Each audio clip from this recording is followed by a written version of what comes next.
Good morning and welcome.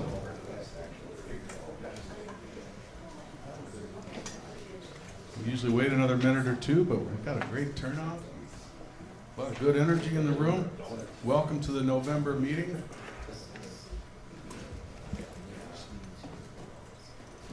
As always, our primary purpose in meeting today is to try and achieve a common understanding of progress to date on this project and to clarify next steps. In addition to those two goals, we want to get your input on chapters 4 through 6. I have to read all these words of the conceptual drinking water supply plan and future cost considerations. I think we'll turn it to you, Kirk, or right? Or do you want to go to the liaisons right away? Yeah, we'll go liaisons now. Great. Who wants this? Monica, he volunteered you. Well, I'll throw it back at Kevin for sure. You seem like you gotta hold that close today. Okay, yesterday's meeting with the citizens.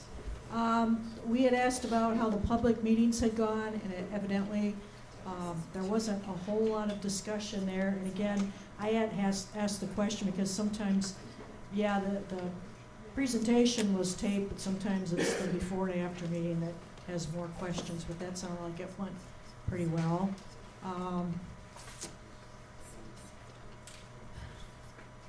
Let's see, there weren't, I don't know that we had anything that was really big. Probably the biggest discussion we got into was when the question came up about item 9 on the agenda, the future planning and cost consideration discussion.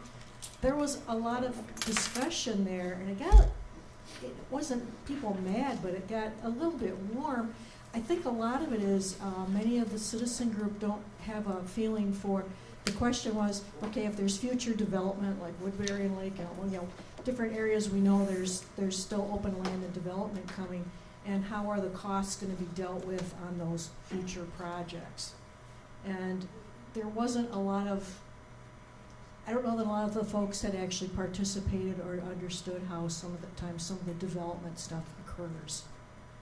The developer, pays for the stuff, and then, okay, if the water needed to be treated, whether it's a private well or a city-supplied water supply, that they didn't have a good understanding how that really works out. So I was a little bit frustrated because I have a little bit of a clue how that works. I'm married to a developer, but Sorry. I can't We'll help talk it. to you anyways. Thank you. But that was probably, Kevin, that was kind of my inclination of, because we did a quick flyover on the chapter stuff. I know I had some comments. I think Barbara had submitted her comments online, but I don't know that we had a lot of particular note in our discussion yesterday. Did you have anything? I was thinking the same line item on the agenda that you were, number 9 was the most spirited. And I don't think there was major disagreement, maybe misunderstanding.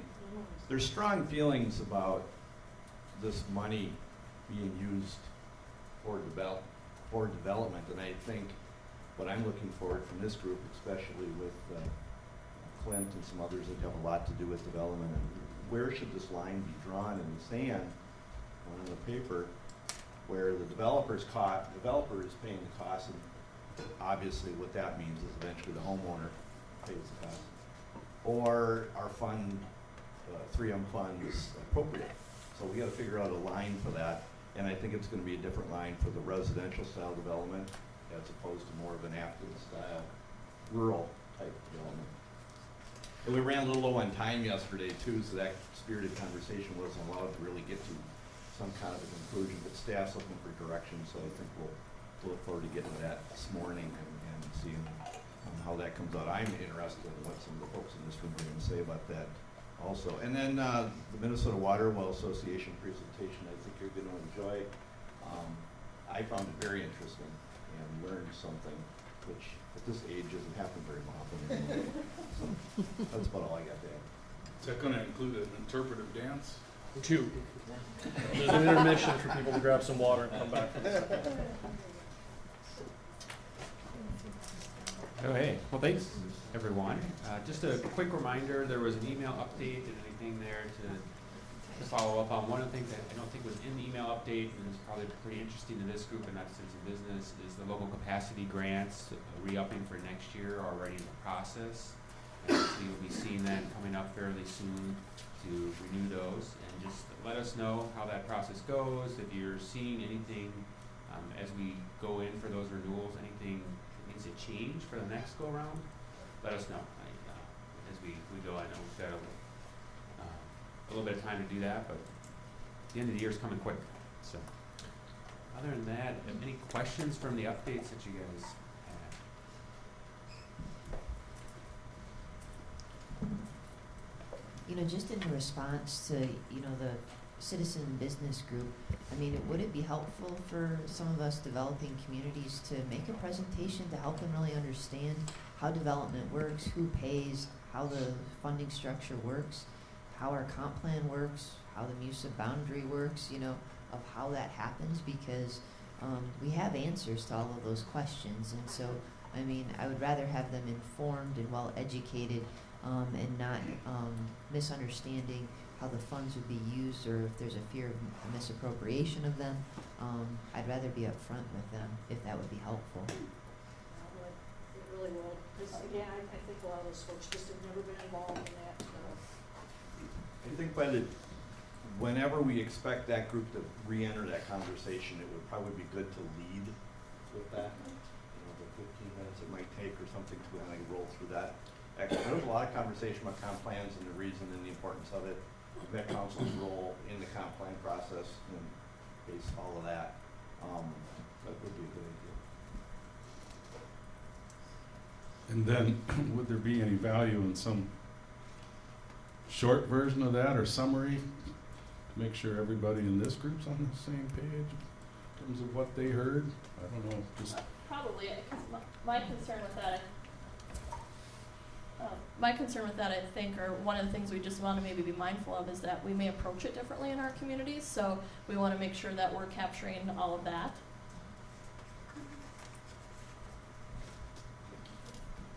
And then where we'll be challenged is that, you know, but-for aspect. So while developers pay for all the infrastructure for their development, and they pay for all their portion of the system, the big system, the water towers and the mains, there is, for the system that we've had, which is relatively inexpensive, I think, for all of us. The tricky aspect is, but for, you know, PFAS, this is what it would be. Now, PFAS is going to add a cost increment that no development has paid anywhere past, present, and future.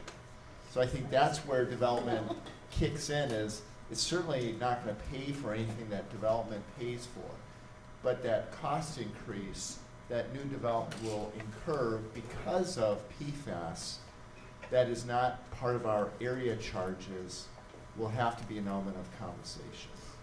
And that's where it's going to get a little tricky. Yep, thank you for nailing that head. And I think that's where the conversation yesterday started to get, as we started to get into it, okay, a development that's in the boundaries, which is gonna be hooked up to city water, plan to, what about the one right next to it? You know, just on the other side of the street, or the one in Afton, 12 homes together on a private well. When the group says no development, does that mean GACs for those homes? And we'll talk about that more. So we were trying to get down into a lot of these gray areas to try to see where the line is. And again, the promise was this is the start of the conversation to get people thinking before we have it, you know, the scenarios in front of us. And once we have the scenarios in front of us, too, we'll approach the conversation again. And so I think this would be a good conversation. And we know there are so many nuances from each of the different communities. We just want to have that understanding, and I think we would appreciate knowing the differences between communities too. Because I think what we see is there could be, with any scenario that's at the end of the day in the conceptual drinking water plan, there may be some policy things that are done also. You know, how do you handle consistency development across the 14 communities, kind of things. So I think that's where we're going. That'll be a good conversation.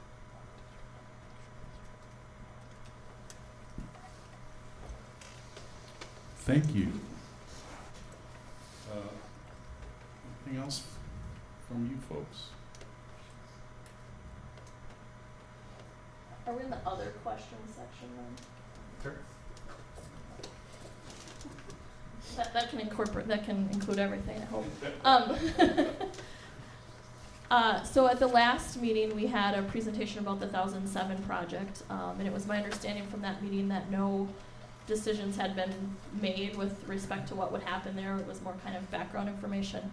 A council member of mine attended the Valley Branch Watershed District meeting last week, and he was told that that project was going to be shut down. And so I'm looking for confirmation if that has come from the state as directive. Obviously, that has significant impacts to potential flooding issues in our community. So the actual Project 1007 is being shut down, or that the work the state's doing to do investigation on its role in moving PFAS is being shut down? My understanding was that the project was going to be shut down. So maybe that was where the miscommunication was, and that's why I wanted to ask that question. There's no plans to shut down that property. Okay, thank you. It's ongoing, we're out drilling. So, Thanks. there's some misunderstanding, miscommunication, and from then we'll clear that up. Okay. This is because Christina opened up the other category. Yeah, right. And this is, I'm going to say what I think is true, but you tell me if it's true. So we all, or maybe many of us saw the article the other day about other parts of the state that are dealing with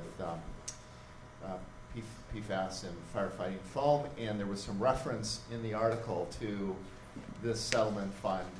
As I understand it, this settlement fund is closed to the 14 affected communities, and despite what the article might say of them saying, oh, we would like to have some of that too, sort of assurances that while they may say that, legally that is not achievable.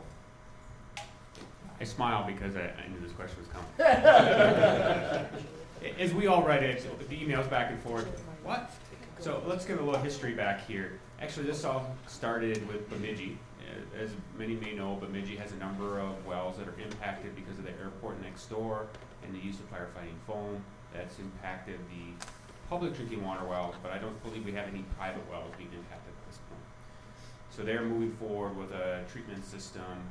I think they're in the $15 to $20 million range is what they're looking at. During the expedited process, we got a call from Bemidji asking to apply, and our short answer was no. We talked to their attorneys that called, and we explained to them that this was not something that was eligible for the program. Had a good conversation with them, explained why not, and that there was no way that was going to happen. I think we were a little surprised that then came through the message that they may attempt that, but our position is the same. The settlement reads the priority is for those impacted because of the 4 disposal sites in the Eastern Metropolitan area. Unless we've got some super conduit to Bemidji, which none of us know of, it's just not the case. So that's the state's position, and I think in the article it says it later too, that it's pretty clear that the money is for the East Metro area. So we will, that is our position moving forward. The same conversation, we've had conversations with the city of Bemidji, at least their attorneys, and that who had the conversation with us about whether expedited projects would work for them. We're not sure. The quote wasn't directly quoted to anyone, so we're not sure where that's coming from. Kurt, I just add on, we've been told to see directly that it's not available for them. He said it was a good conversation. I'm trying to imagine that. Can we? No. No. All right, we ready to talk about the evaluations ever so briefly? I guess, Liz, did we have a visual for that? I wasn't here yesterday.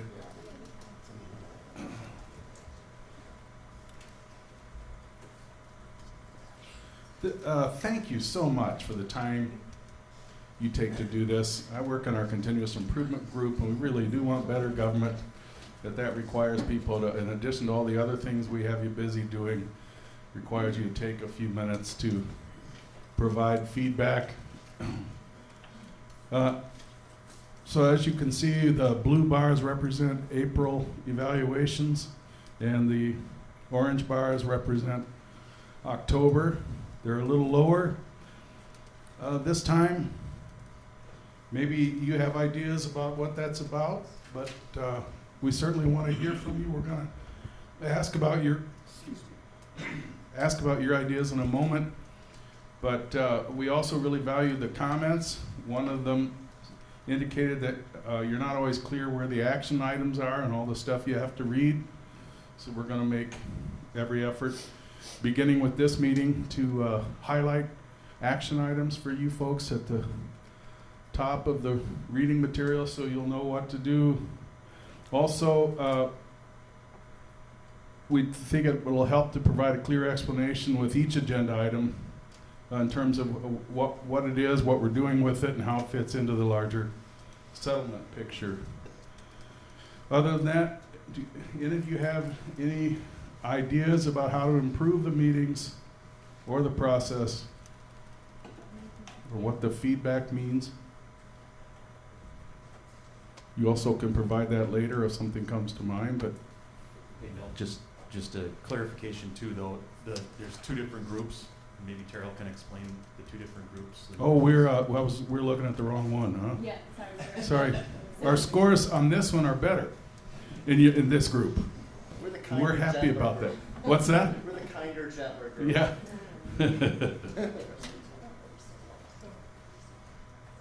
So maybe our improvements last time helped some. Any feedback? Yeah, Kevin. Interested what Monica thinks about the citizen business group, but I think it's just burnout. That group, it's a citizen group for the most part, and they're not used to these kinds of processes, whereas everybody in this room kind of is used to these kinds of processes. And those are spirited meetings. The cameras really should come to those meetings more than this one. Just a personal thought, but no, you guys are just better at this, but they let it rip. I mean, they think something that comes out, and I think staff probably mostly likes that, but I think there's But there has been also comment that they didn't think it was gonna be quote unquote, dragging on this long. They thought that, okay, in 2 months' time, money could, we could start dispersing money. And that's why, again, some of that was why the expedited project stuff got going, which I think there was a sense of that here. But again, these folks, are volunteers, so are you, but in a different sense. But, I think a lot of these folks, if they had never been involved in some kind of a business or some kind of experience where they had to really plan how we were going to go about doing this, I think that was part of their frustration, was they didn't anticipate that just fixing to get ready was going to take a certain amount of time. And I think that was some of their frustration, but in fact you had to have a framework for, okay, how are we going to go about doing this? So, now it's starting to get exciting. We're getting closer and closer to where we can actually start, really sending out what's going to happen with this. But I think it's wearing on some people because, again, our attendance kind of goes up and down a bit. well, the conversation in the break, in the hallway and stuff is where I'm getting a lot of this from. Of course, not here at the table, but if I was Milton Company, I wouldn't take it as a negative so much as just the process is difficult. Thanks. You'll be able to sleep tonight.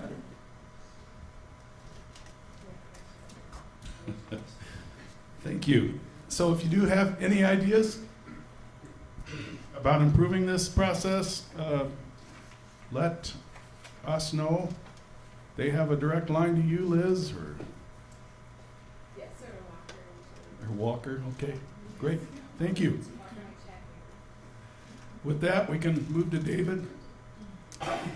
Excuse me, my voice is quitting on me this morning, and to talk about the Water Well Association presentation.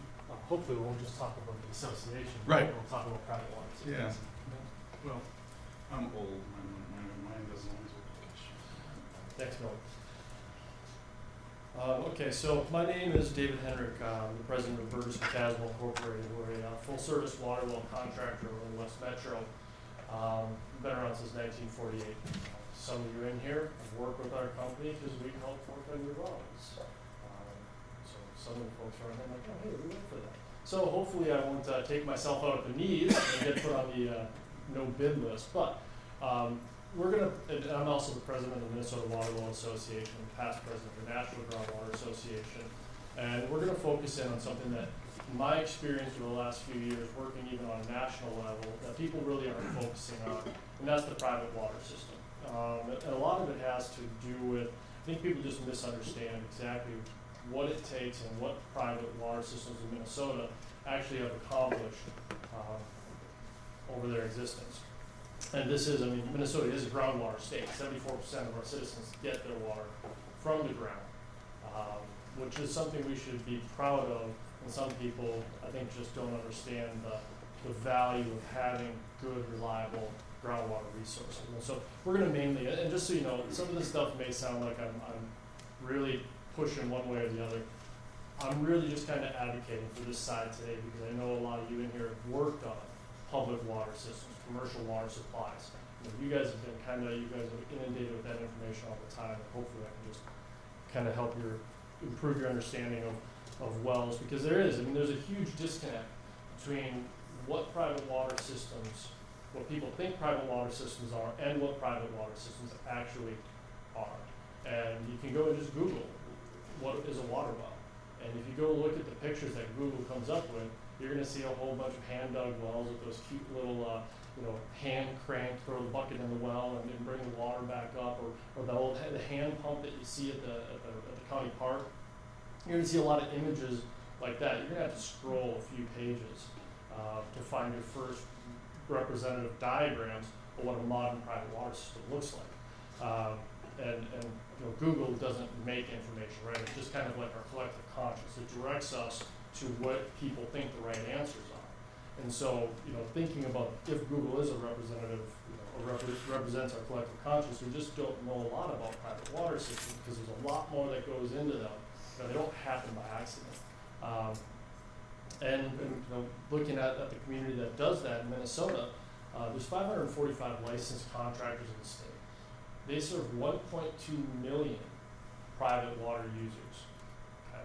Minnesota is the third healthiest state in the country. We've got some of the best life expectancies you're going to find in the country.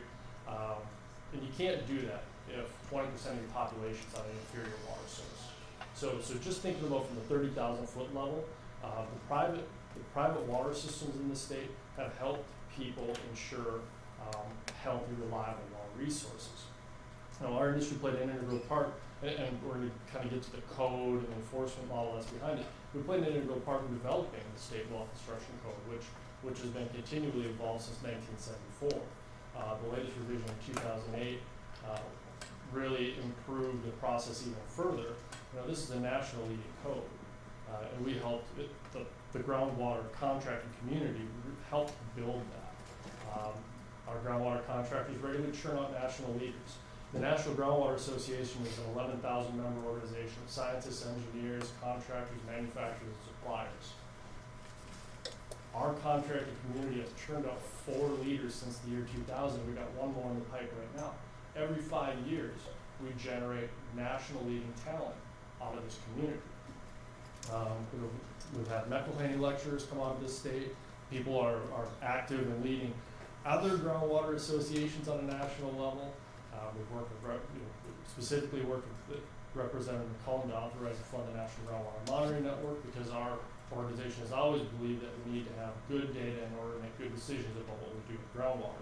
And we noticed a hole about a decade ago and tried to help fill that. And other things we do are like sponsoring and attending water festivals around the state, and also a lot of continuing educational outreach, both inside and out of the industry. And so then thinking about that code that I talked about, it's pretty much the best in the country.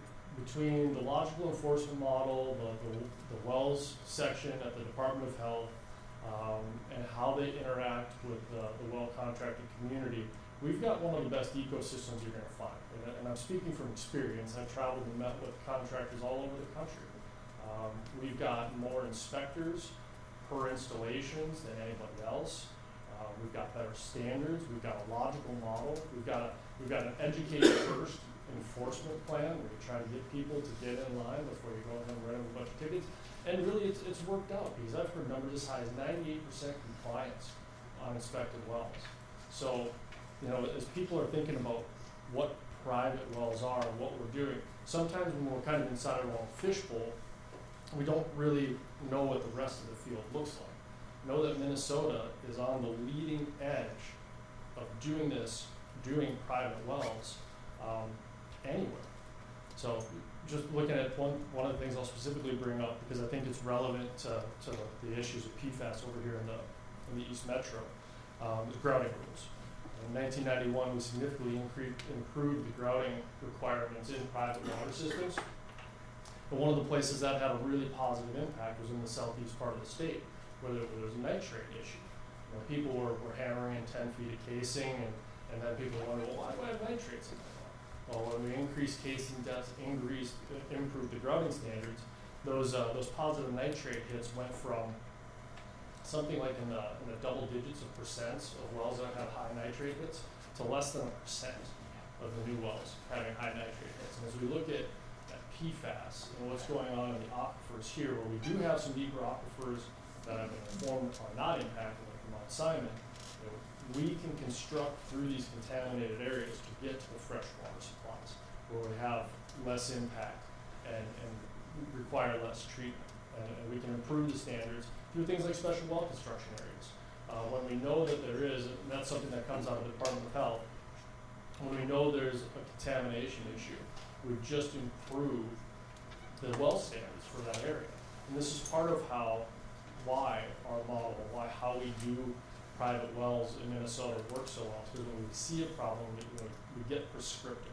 We don't just necessarily throw the whole blanket at it.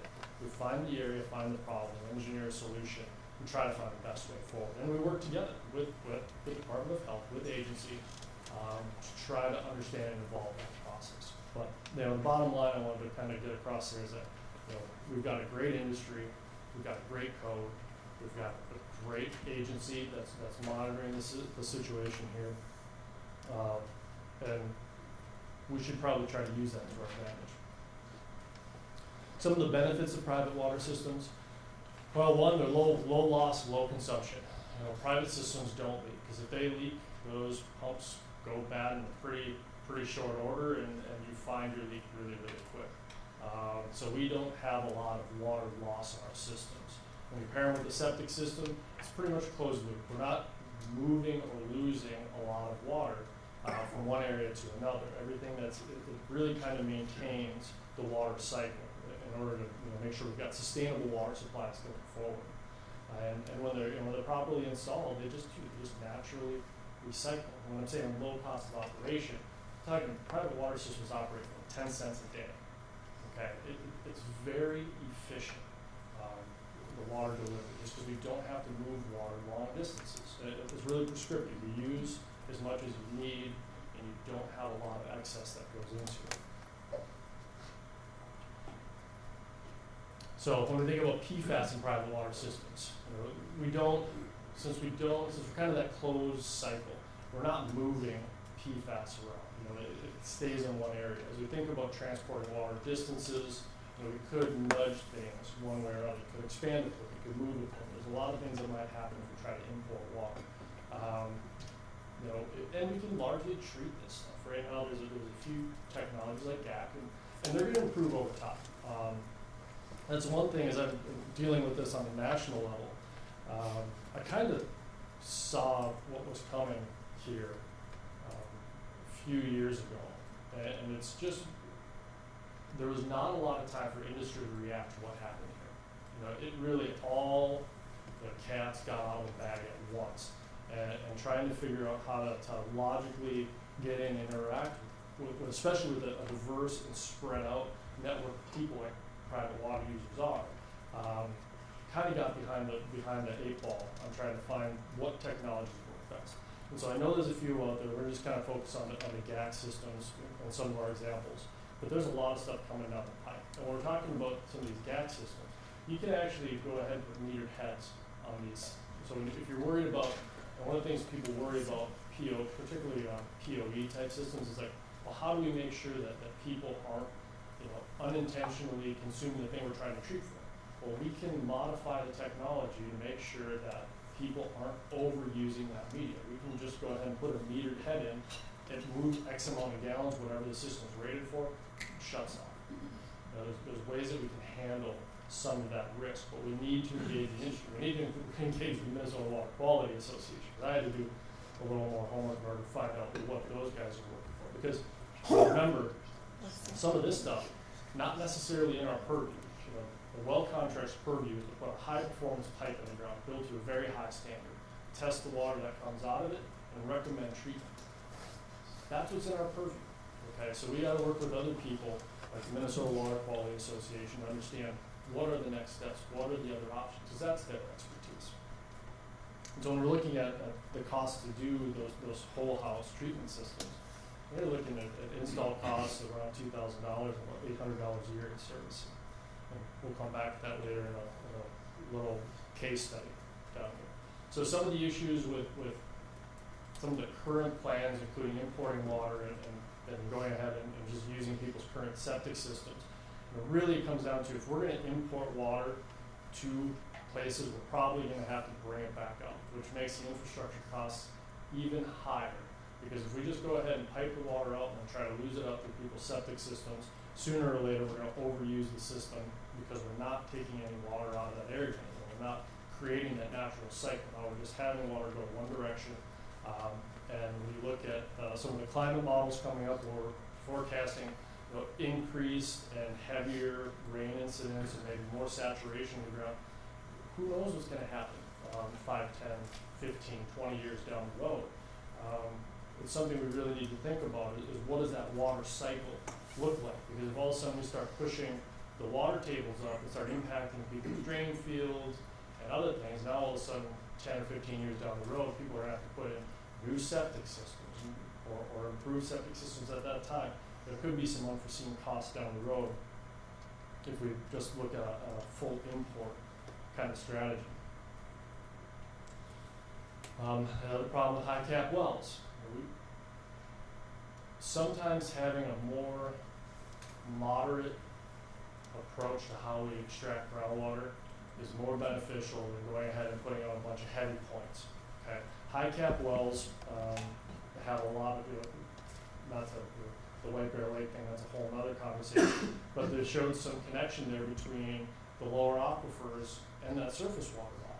So we need to understand very clearly what the surface water interaction are with these high cap wells, because you are putting a lot of pressure on the aquifers, and wherever those things are connected to are going to see the results of that pumping. And that's where some of these private systems, if we can maintain them, find a strategy to do so, won't put that kind of pressure on the aquifers.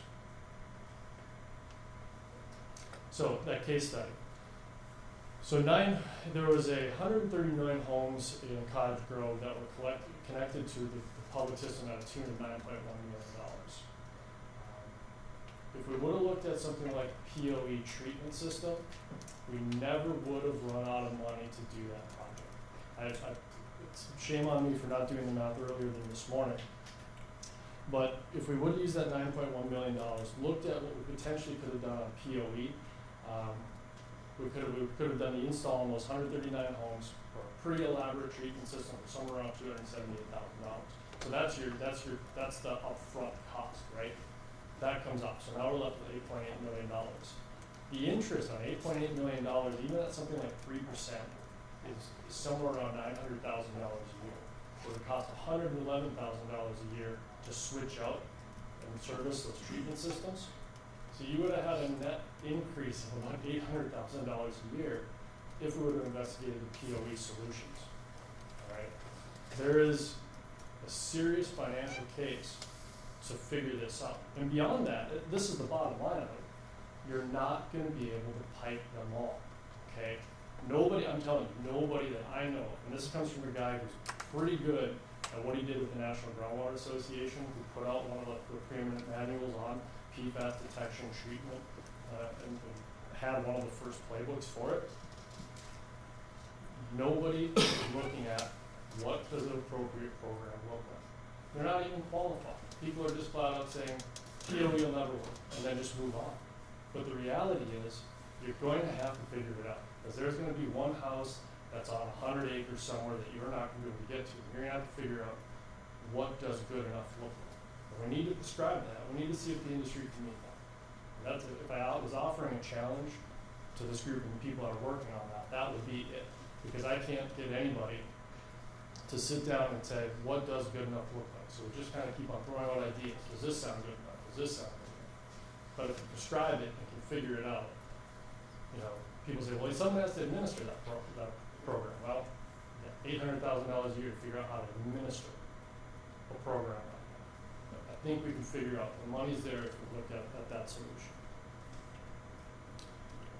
Paul, again, just some of the water policies in the state, thinking about smart water policies. Minnesota has riparian rights, and I think some people forget that people in this state have reasonable access to the waters that abut their properties. And sometimes we get a little overzealous with trying to over-engineer a situation, forget that what about the property owner? What about their rights? And keep that in mind. And then, of course, using the appropriate resource for the appropriate purpose. We have a lot of drive to use high-energy water and non-consumptive water applications. Let's really think about where the low energy, like a private system is a low-energy system. It just doesn't require the amount of energy to move water in a private system that it does in a public system. Okay, so let's try to make sure when we're doing this high-energy stuff, putting a lot of energy into treatment, pumping, and moving, let's make sure we're trying to figure out what's the best use of that water.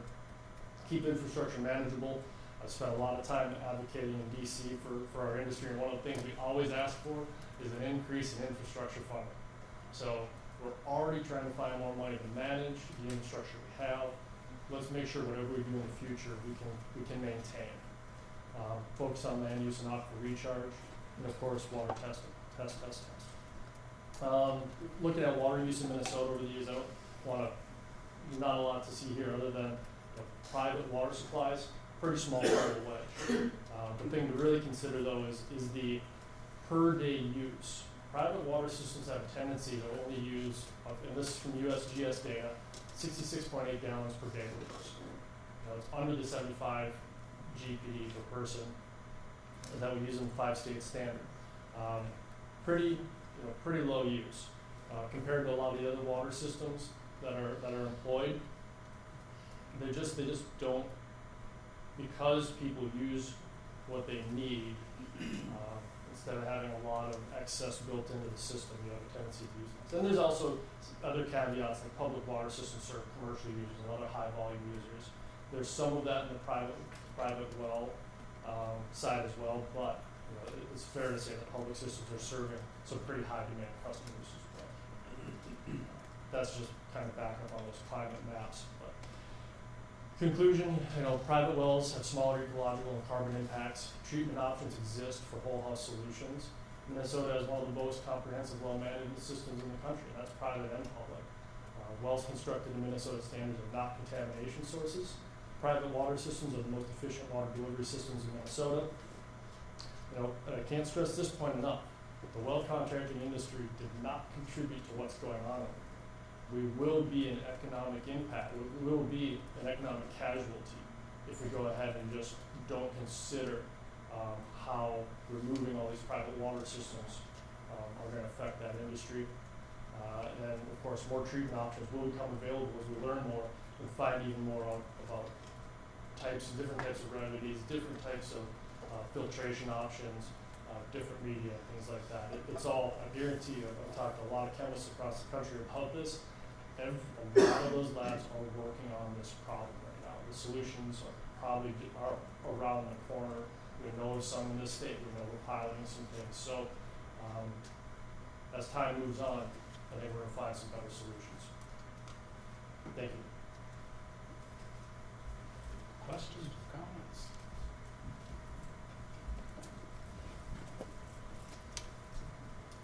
Thank you for that commercial. So 2 questions for you. So it's generally thought that every time you puncture into the surface for another well, that is another conduit for all kinds of other area chemicals, they have a pathway into the aquifer. Be interesting to respond to that. And second, what we learned in a previous meeting was that there's a number of tests that the average homeowner is supposed to do for the private well. And generally, they don't do them. Whereas municipal systems, they have a larger number of tests, and they do accomplish them. So I'd be interested in your comments about the reliability of private owners to do all the necessary tests consistently and effectively, and to continue puncture points into the aquifer. Does that create more opportunities for other environmental chemicals and aspects to seep in? I'm gonna do that with you in case there's an exchange. So we can have a philosophical debate In, about in, some in of that 5 stuff. minutes or less. That's Maybe the problem. 2. That's a huge question. From the well construction standards are exclusively designed to mitigate that exact problem you're talking about. People, for some reason, think that we punch a hole, leave it open, and they were worried about the pipe itself as a conduit. Well, that's not really logical, because as long as a person's using that well, they're not going to be using it as a contamination source. I mean, this isn't the 60s. People don't go dispose of their drain oil out of it. Well, heck, most people can't even figure out how to change oil in their vehicle anymore anyways, right? So what are they going to put down the well, all right? So the well itself as a contamination source, number one, not proven, no data to back it up. The construction standards are such that the actual construction is not a contamination issue. Because if we go through like multiple bedrock aquifers, we're grouting that thing all the way from the bottom to the top of the cement grout. It's less permeable than the formation that it was in. As for the water testing, there is mandatory water testing at time of construction. Annualized testing is something we push people on all the time. In fact, you're going to see a bill this spring that's going to require mandatory testing at home transfer. Our industry has always been for that. Other industries have been against that, okay? Not ours. We're for it. Unfortunately, I wish we had more sway at the Capitol because some of the stuff maybe we could get done a little faster. But when it comes to like the whole battery, some of that stuff just doesn't exist. So the things that we're looking for primarily on a new private well are things like arsenic, bacteria, nitrates, that kind of stuff. There's other parts of the state where we're looking for other things as well. But that battery does happen at time of construction. Bacteria is the thing that we tell people to test for all the time. But realistically, if a person's even taking a once-a-year look at their wellhead to make sure that the cap's secure and they didn't decide to put it in the dog pen or something like that, you're not going to see a lot of bacteria hits because it just doesn't grow down there unless something gets into it. But I didn't mean it to sound like a commercial. I'm just trying to get information out there.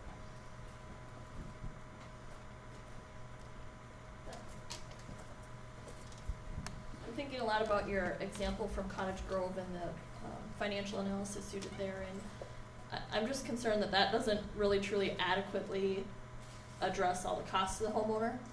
Just within the last month, I've heard from a homeowner in our Whistling Valley development, which is right across the street from Stonegate where water is getting extended.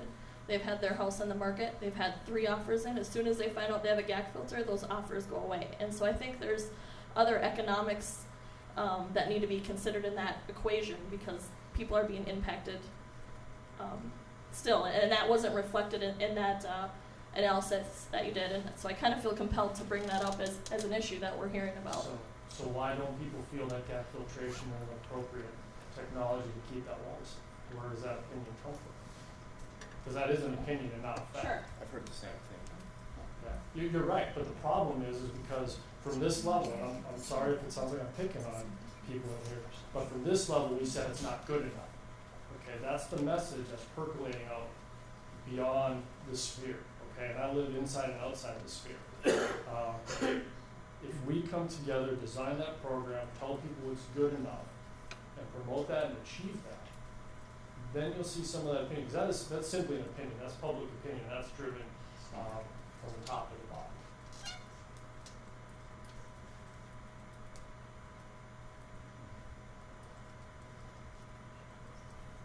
Last chance. Going once, going twice. So, All right, thank you, thank you David. very much for your time.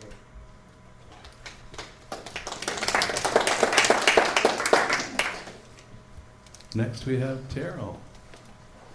Talk about the revised criteria evaluation.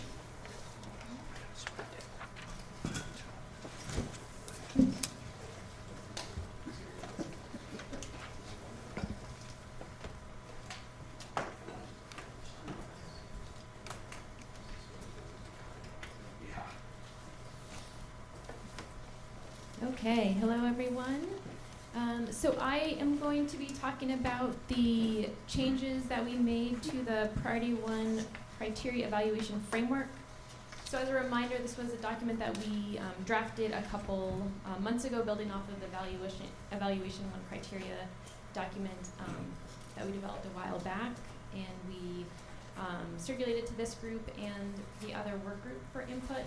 We discussed input at the last 2 meetings, and we've tried to make some revisions to capture the discussion. So we wanted to walk through those changes today and see if you have any additional thoughts on changes, see if there's any concerns with anything we did.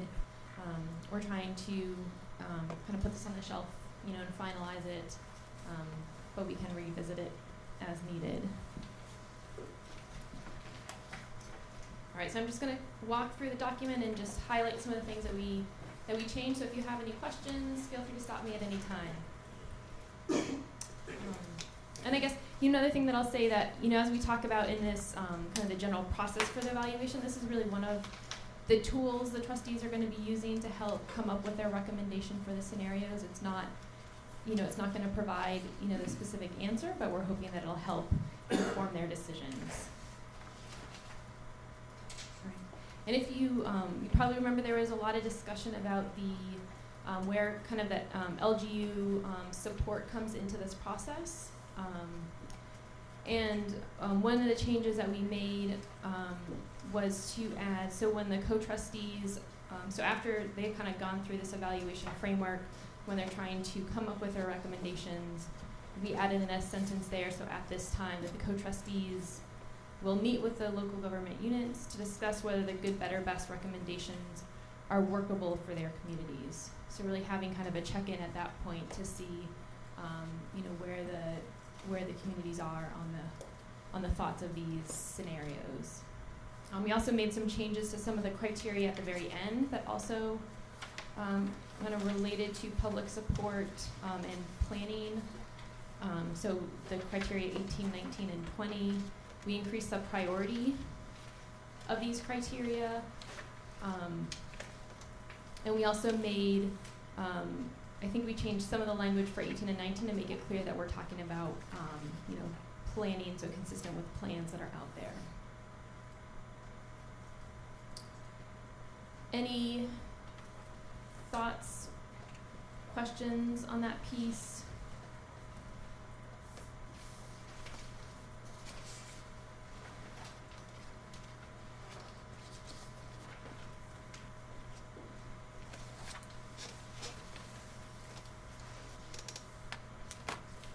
Kirk, I don't know if you want to add anything to our guests. I think what we heard are 2 spectrums, and we tried to split the difference and really tighten up those 18, 19 to be just the plans, and then the official elected bodies and whether they believe it's workable, and pull that up into that paragraph on the conversation.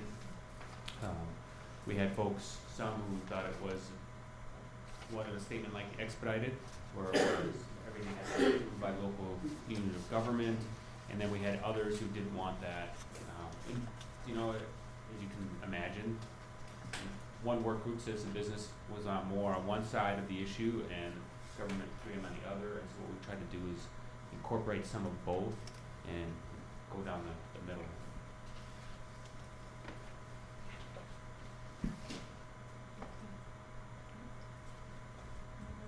All right, so some other changes that we made based on some of the discussions we had. So this first criteria, we have that criteria that we do for drinking water supply projects that directly address water supplies where health-based values, health risk limits, and or health risk indices for PFAS are exceeded will be evaluated more favorably. I think when we originally developed this criteria is more thinking about at the project level. So one of the things that when we were talking about this, it seemed like when we're talking about the scenario level where, we're thinking that a scenario will at least at a minimum address water supplies that do exceed health-based values, that it didn't seem it was that applicable because we already felt like it would be meeting that criteria. We did discuss yesterday, Monica, you had some thoughts about this where you still feel like this one should be relevant, so I don't know if we want to talk about that. I actually voted to keep this in. Is this on? Okay. And part of it was some of the discussion that's been raised about, well, shouldn't we just treat every drop of water so we have equity? Clint, you and Mike have both raised this thing about, the whole social justice, what equity thing. And when I had actually worked through this chart with my Oakdale compatriots, I had actually put in for criteria number 1, it says, we're gonna definitely treat stuff where we know we're over a value, but I actually had put in there, we have this kind of plus 0 minus thing going. I had actually put in the plus as, hey, we know that the PFAS is over than the HI of 1, health index of 1. The middle score was kind of, it's under it, but it's detected, and then the minus was no detect at all. And to me, that was dealing with that whole issue of, hey, do we really need to treat every drop of water regardless of its status? And so that was kind of the thought I had put in there.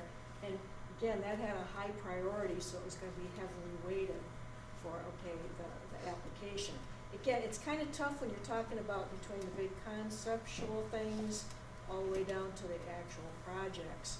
But that was my take on how you could deal with that one issue.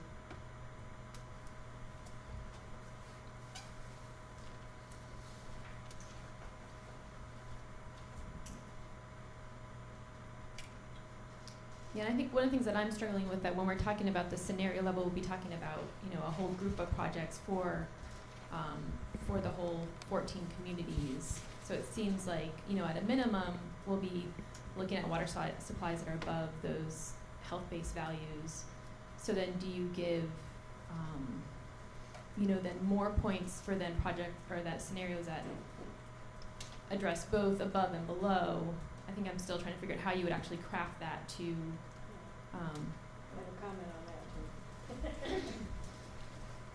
and maybe I'm just, So say one of the big regional solutions is, okay, turns out St. Paul Regional Water Supply has adequate volume that they could supply the whole thing. Well, they have no PFAS, supposedly.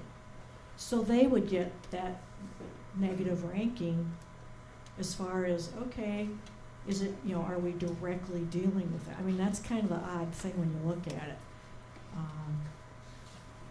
If you have a certain, if you completely change a source so it has no PFAS detected, to be, a major solution for whether it's the whole region or parts of it, that really, that's how it can impact it. So that's kind of the odd thing about it. It feels weird to take it out, but I think I totally understand why you would. On a scenario level, you're right. We just need to make sure that this comes back in it with your rankings at the project level, because whether it's St. Paul Regional Water or it's a treatment plant, you're still getting them to 0 detect on the PFAS or, any of the other options in there. So I think while it feels weird to take it out, it does make sense at the scenario level to not have it in there. Any other thoughts? You know, I don't, the people on this side get all the airtime. Should I move back over there? I agree with Christina, what she said.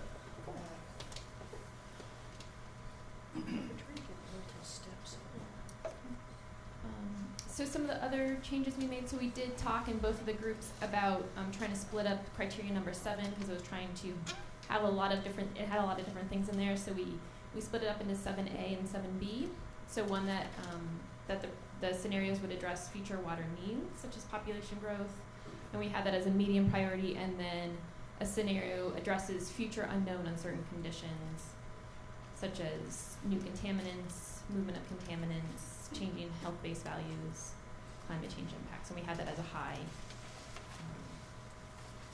And I think that also kind of gets to, you know, treating more of the water supplies too. We also made number 9, there was discussion that, that this criteria should be relevant at the scenario level, so we added this back in with the medium priority.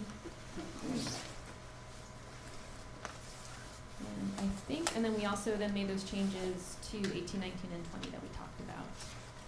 Yep.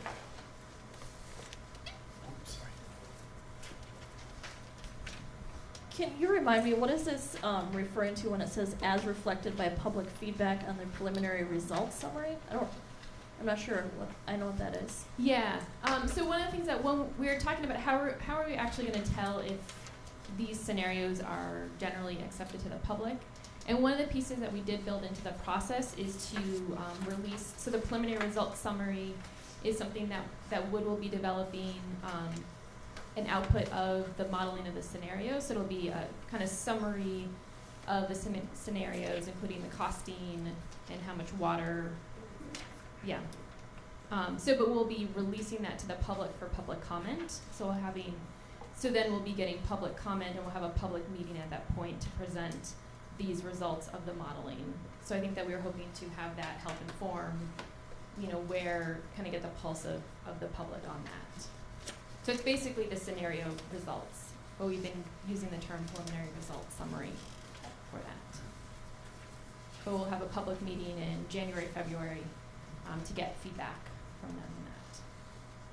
And then I think another thing that we did add in here, you know, we are, you know, obviously that will just be a little snapshot of the public, and we are also hoping that, you know, we can rely on this group and the citizen business group to give us some thoughts on where, you know, they feel like the public stands on these different scenarios as well.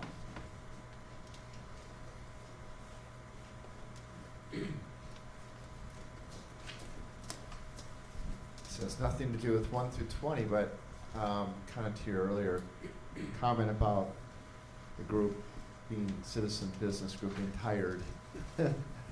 How long do you perceive that the citizen and business group will stay active? And then the same question with this group. So when is the end? How far away? Yeah, that's what I'm afraid of a year. I think we see this in phases. I know the chart that comes up, this is a lot of our work, and it's been the focus, and rightfully so. But come April, we're going to shift to a focus of looking at the second part of priority 1, dealing with the underlying aquifer, conservation, recharge, reuse, and less intense than this. And the same with priority 2 and the 20 million that's immediately available for natural resources and the impacts that have been felt in those areas. And so I think we're going to see a major shift here. This group will, you know, maybe just check in at times on how the drinking water stuff is going, and if there's some questions or feedback where we need guidance in people's opinions.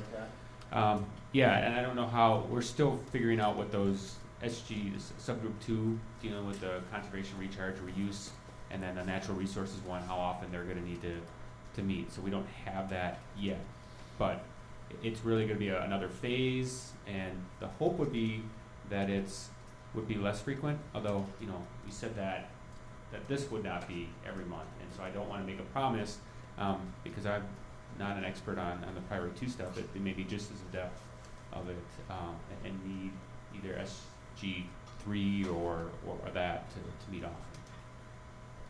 Yeah, and the only thing I would add to that is that I think we're going to seek your input on the how you want to go about that from both groups. Really, is, you know, as we get started and as we plan for how to go through the next phases, how do we work with these groups? How often?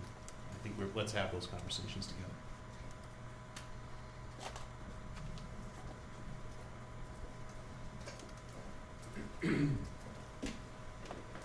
I'm sorry, but I need to go back a little bit, back to this this priority about for drinking water supply projects directly address or health risk values. And I think, what's that? Yeah, number 1, where we said, well, we really don't need that because we, as the insiders, we all understand that all of these are going to address that. And so, does it make any sense just to put it in there and say, everybody gets a plus? And we say, that doesn't make sense. But that's partly because we all here in this room understand that. But if somebody from the public is looking at this evaluation framework and there's nothing in there that talks about that specific priority, so that it's just from a public perception, I think, perspective, that we may want to keep it in, even though we know that everything's just going to get a plus on it or whatever. So then the plus would be that addresses water supplies above health-based values, and like a 0 would be that it doesn't address, only addresses partial of the water supplies above health-based values, or something like that. But then assuming that it would all get a plus. Assuming, yeah. So, I mean, as we've talked, we've kind of gone around and around on this, for that exact reason, right? But the reality is it's a fatal flaw. It's not a plus or a minus. It's not one of the scoring. It doesn't adjust your overall score. If you don't have it, it's gone. It's a fatal flaw. So, it's so we couldn't really give it a plus or minus that would then be ranked just like other plus or minuses in other categories. Without it, you're out. Without covering those exceedances, it's done. And so that's why we took it out. And whether or not we need to reflect that differently in our earlier places, that first screen, if it doesn't cover this, you don't even get to screen. So maybe that's the way to address that. Okay, yeah, I think we can think about how to capture that thought. Thank you. Any other questions, comments, thoughts? Anything else outside of this?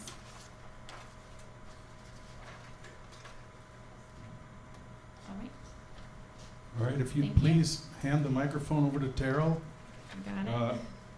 My understanding is that you and Hannah are now going to talk about the conceptual drinking water supply plan.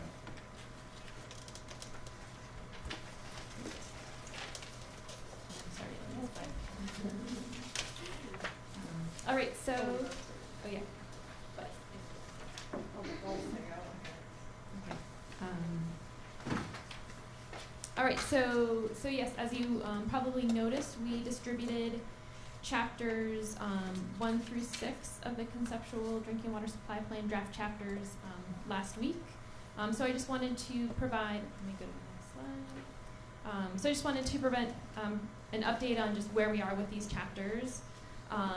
See if I know that we just sent them out to you, but see if you did have any initial questions, thoughts, comments on these chapters. And then we also, in the email that we sent out last week, we also provided a spreadsheet to try to receive some comments that way as well. And I think we had a deadline of December 2nd. So we very much appreciate your review of these draft chapters. They're very much draft. We, tried our best to kind of capture the discussions, capture, all the technical pieces, but they're definitely still a work in progress. And you obviously know your communities, your systems, so we just want to make sure that we got everything right. So we really appreciate your review of those, and thanks for Wood for helping pull a lot of the information together. Okay, so we distributed 6 chapters last week. So chapters 1 through 3, those are chapters that you saw before, and you provided comments on, and we revised to try to capture those thoughts. So we sent out an updated version of those chapters. And then we also sent 3 new chapters that were new. So chapter 4 is on the overview of the model development and results. At this time, it was mainly an outline of it with some text there, but we'll be providing a updated draft next month, I think. Then we have a chapter on the water supply improvement option identification and evaluation. So there's definitely a lot of meat in that chapter specifically. And then chapter 6, an overview of the conceptual project identification. So I know that we just sent them to you, but I just wanted to give some time to see if there were any general questions, thoughts, on these chapters, any clarification that you're all looking for? Oh, and I will say too that, so chapters 1 through 3, I know that, you know, we asked you to focus more on chapters 4 through 6, but we did add some additional text to those first chapters, so if you do see anything in there that you feel like is incorrect, or you feel like information is missing, we also would, you know, very much appreciate your view on those first chapters as well. Do you want me to repeat one from yesterday? No, I think we have those, but yeah, Monica provided, Well, or Or do you think that oh, members of the work group might want to hear some of this? Just The Reader's Digest version or something? Oh, look at that flag. Holy Hey, and cow. these were cool flags too, because they were like the U.S. flag. You're right, I know. US flag. Woohoo! Wow. Then you have to salute it. Okay, a couple of the comments I had made yesterday, there were a couple of references in here to the Met Council and that whole system of, okay, the projections and all that stuff. And I just urged that, that actual wording where we refer to the Met Council, if they could just specifically look at it and see if those were stated correctly. Because again, I don't know or understand that whole work. I mean, there's the comp plan thing that goes to the Met Council and how all that works, but just I felt like that, I wasn't sure if that wording was accurate, so it'd be good to verify that. We didn't have a list of annexes up here, but I suggested that if there isn't one, there should probably be an annex that at least states, as of December 2019, here's how the funds have been distributed so far. You know, again, there's that big number, the 860 million. Well, we already know that went down to 720 after all the legal fees and stuff. But we've had capacity grants, we've had expedited projects. The consultants have probably been paid, I hope. You know, just, you know, where has the money gone already, and what do we really, you know, what's the working amount that's available as of the end of the year? I thought that would be a good thing to, you know, keep people informed on how that was going. In here, they also had a list of by LGU, some different summaries of kind of the you know, what's the water supply, how many private wells are there, and so forth and so on. Some of them are stated with actual numbers. Some of them are like, there's lots of them, or there's like vague references to how much of an impact this really is. I think it'd be good to actually consistently put in the numbers, because it seems like that was information that was collected in there. Also, right away in chapter 1, when it talks about roles of agency work groups and technical subgroups, it seems to me like we really need to also put in a description about our 2 consulting firms that are being utilized, because they have played key roles, you know, to help us, you know, even develop a process to do this, and then the technical support on wood. So it seems like that, because again, if you just read this cold as a member of the public, it's like, well, who's this Wood and who's this, you know, who are they? Comprehensive plans. Yeah, I mean, we kind of know who they are now. That comp plan thing, pull that out, and just not move the last one. Oh, in the scenario, the model things that they talked about, I thought we had dropped off that number 10, which was the one about water, more about water conservation as opposed to water supply. And you know, they had that one chapter where they kind of walk through kind of like the big pieces and what are the pros and cons down a list of criteria. And that one about water conservation was still in there. I thought, like I said, I couldn't remember if we had said, hey, that's water conservation, not a water supply thing. And again, it came out however it came out, but I thought we were going to have that out. The response had been yesterday, well, we wanted to keep everything that had been on the table in there to demonstrate that we had included it too. But I thought we had dropped it off. Yeah, you're right, and we didn't really have any specific projects. We had one project, I think, under that option that was submitted by the public, but yeah, it wasn't really something that we were specifically carrying forward. So I think we could try to capture that better. Thank you, Monica. All right, everyone else is gonna try to take enough deep breaths. So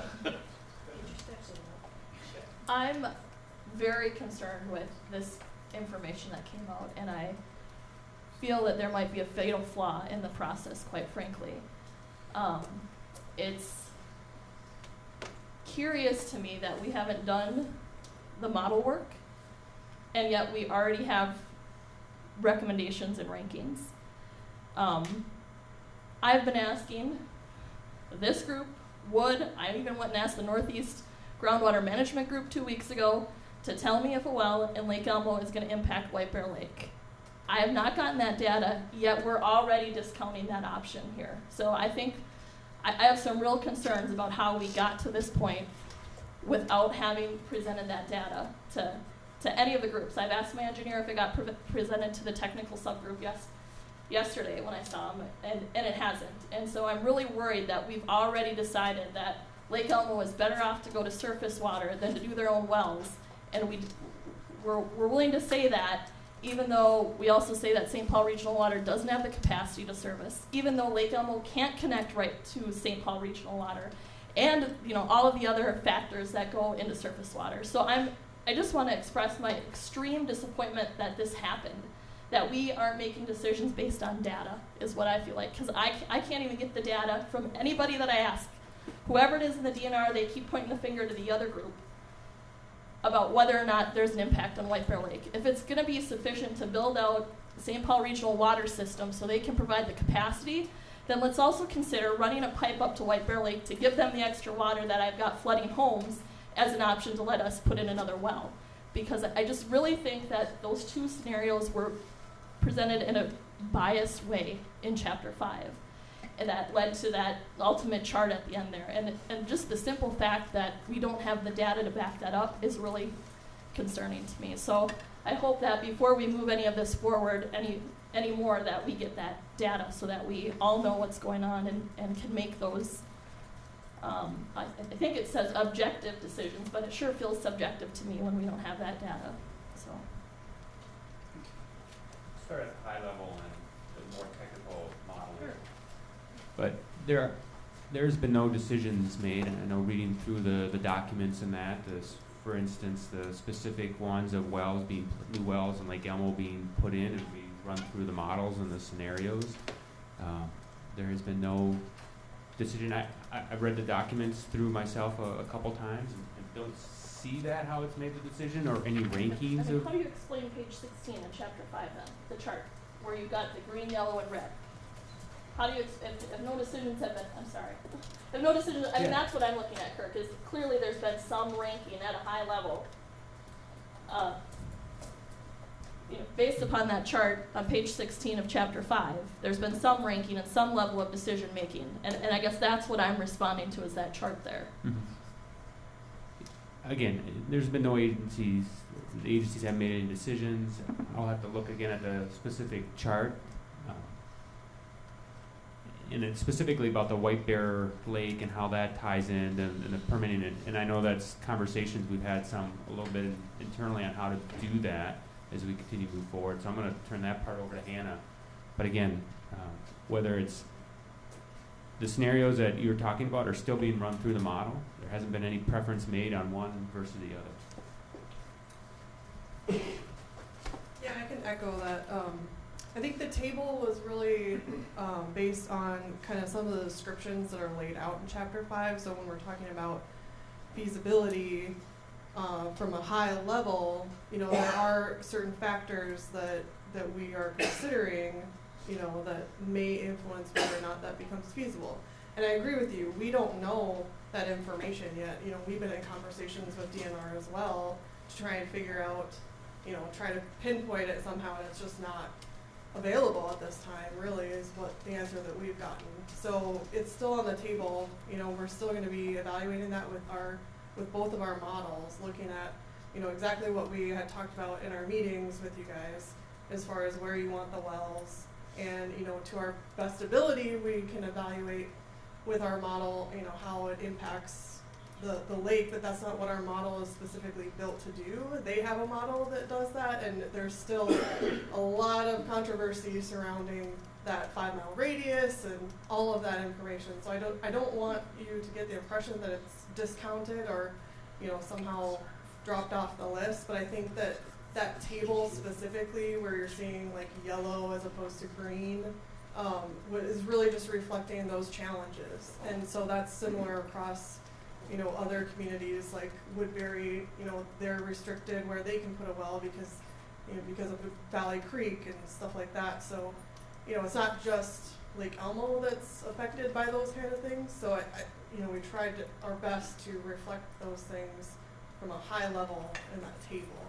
So, And I would argue Oakdale should also be green though too, because again, the you know, Woodbury and Cottage Groves and those others that have public water systems, with the exception of Oakdale and Lake Elmo, and our commonality is the White Bear Lake issue. So you can say that you haven't ruled it out, but then we should be green, just like those other communities, until you get that data, I guess is my feedback there, because it feels like since we're at a lower color or whatever option feasibility, that has been impacting this process. and that's valid. That's a valid comment, and you know, I think that it's worth taking another look at. So, you know, when we get the comments back, that's one of the things we'll look at is, you know, how are people from the outside in viewing this table, and we can deal with those perception issues. So, And I think, you know, we were struggling for a while whether to include that table or not, because we were, you know, concerned that there would be some issues. Yeah, so we were going back and forth on whether to include that, because we were concerned that there would be concerns. So maybe, you know, we do need to revisit it. Maybe we need to help clarify some of the language, or maybe we, you know, have it more of just a description. Seeing Steve and then Clint, then Shalene. What's that? We need more mics. I think for the benefit of the group at large, really this boils down to the issue of the White Bear Lake lawsuit, which is currently in the Supreme Court, and without knowing, you know, presumably it'll be settled someday, and there'll be some changes or not in water appropriations throughout the area of influence, I'll say. But we're uncertain as to when or what those might be, and I think that's what underlies a little bit of the concern. We are specifically going to model a future groundwater use from the City of Lake Elmo's preferred sites in their water supply plan. That is part of what we're going to do, because we can't just say no, that'll never happen. We did on the one well that you are installing. We did run that analysis through our model because we had to, and were able to demonstrate that one didn't have any sort of a significant impact to White Bear Lake. But we've not done that with the other sites. The groundwater model being developed for this particular project will be used to evaluate that when we go through the scenario building exercise. Can you tell me, just so I have clarification and don't keep asking the wrong people, Steve, can you tell me who is going to be developing the one that will give me the answer, so I'm not bugging the wrong people when you say the one here? Because Wood has one, and maybe you and John are working on one, and I know Glenn's got one, so. Okay. Right? So the Wood model is the one that's going to be used here, and John and Glenn are assisting them. Okay. We have a separate model that's really dialed in for impacts to White Bear Lake. And that model isn't especially useful for the general East Metro because of where we focused our technical effort on that one. Are you also kind of wanting a point of contact? Yeah, well, that's where I guess Can you give to express a little bit of frustration, I guess, with this is you know, like I said, I feel like I've gone to multiple different sources within the DNR, and the finger is just pointed this way, you know, and so that's why I ask, you know, if it's not ready yet, just tell me who it is I need to keep on to follow up. You can talk to me. Okay. Think that wheel. Bill, can I just say something quickly, just to make sure there's no lack of clarity here?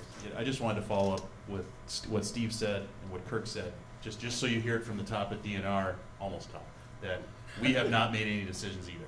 And so absolutely, we are gonna go forward and do the modeling. We have not ruled out anything at this point. And, you know, frankly, we have to brief our commissioners about the decision before any decision is made. They have to agree, see how everything plays out. And so there is no decision made. Okay, good. But I'm hearing you say that part of it is, has the decision been made? Another part is the way that things kind of happen where a placeholder gets put in there and pretty soon that draft becomes reality or that sort of thing. And just in quick response into, I think there is value in having the chart because it helps us understand how you're applying those criteria from the scenario level. So I don't think you did wrong by putting it in there. You maybe just applied some of those criteria wrong, is all I'm saying. Clint? That was one point I was going to say is I'm glad the chart's here because there's lots of language. It's sometimes hard to interpret language, so the chart is helpful. I'm just wondering if number 9 you want to break out into 2 points. One is non-potable and the other is potable. And the reason why I'm saying this, and obviously potable, you know, the reds go across. Non-potable, you know, that would be an interesting one to think about in the yellow. There's a lot of really big water users that are on the aquifer, and I know when we did the previous study with SEH, you know, we talked a little bit about it. You know, Cottage Grove is a golf course. We have a golf course, big water user. Bailey Nursery, a huge water user. And so that, I mean, for non-potable water uses, that may be a more interesting discussion rather than just take all that water, 4 million gallons per day, that goes and put it in the Mississippi once it's all done through the plant in Cottage Grove, to think a little bit more about non-potable uses. So my suggestion would be to break that into 2 and maybe have a little further conversations, because as it's worded right now, it's sure red because it's connected to potable. But if it was separated, it might get some yellows as an interesting possibility to take some users of the aquifer off the aquifer with 4 million gallons per day coming out of the Woodbury landfill.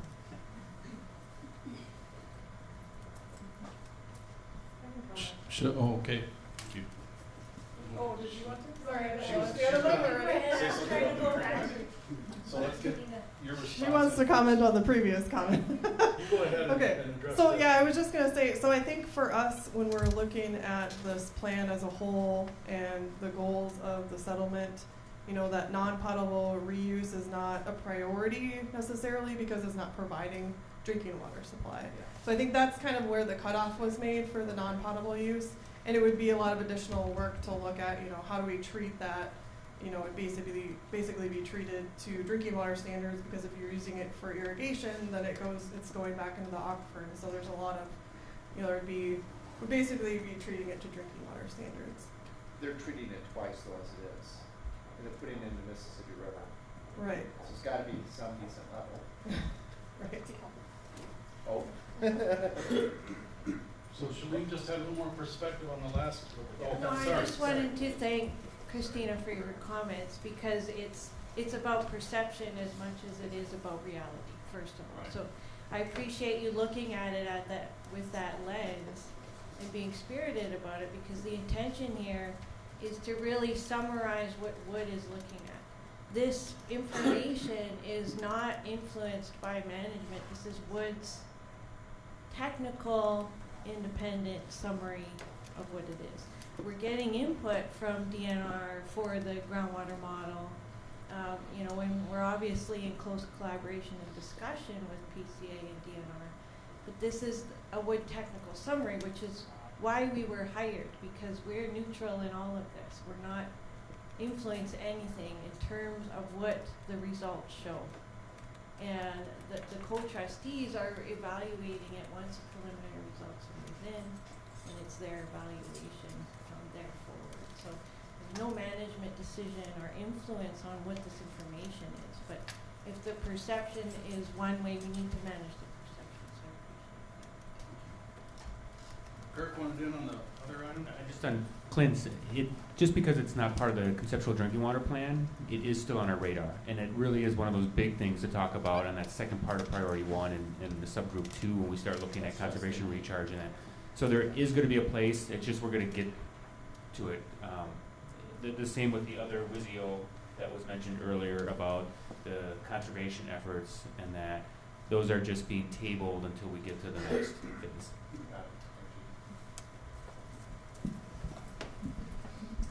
I'll just add, we've had a lot of conversation about Woodbury, and there's a balance that comes between Woodbury and Cottage Grove, and there's a balance between purposes of extraction. There's also a balance, and I think Kirk hit it well, and others in terms of criteria for this priority. I think it does lend itself more to an April conversation than it does to this conversation. So I think those are still very much conversations that should be on the table, but I think we should look at it through a very different lens and through a very different understanding of why that water is extracted and what that purpose is. So I think all of those things need to come together in perhaps a different form of conversation. I think I certainly appreciate your comment, and we're all interested in water use, but I think we have to stay focused on the purposes. And I think we also need to think about it in the recharge, broader aquifer context as opposed to, a drinking water application. So, and the other thing I would say is also focusing on not having to extract as much water in the first place. So I think there's other conversations that lend itself to recharge that, again, are balanced in terms of how much you extract and where that balance is, because if you don't have to take it out of the aquifer in the first place, ultimately that gets to scenario 1A or 1B or whatever we're calling it now. So.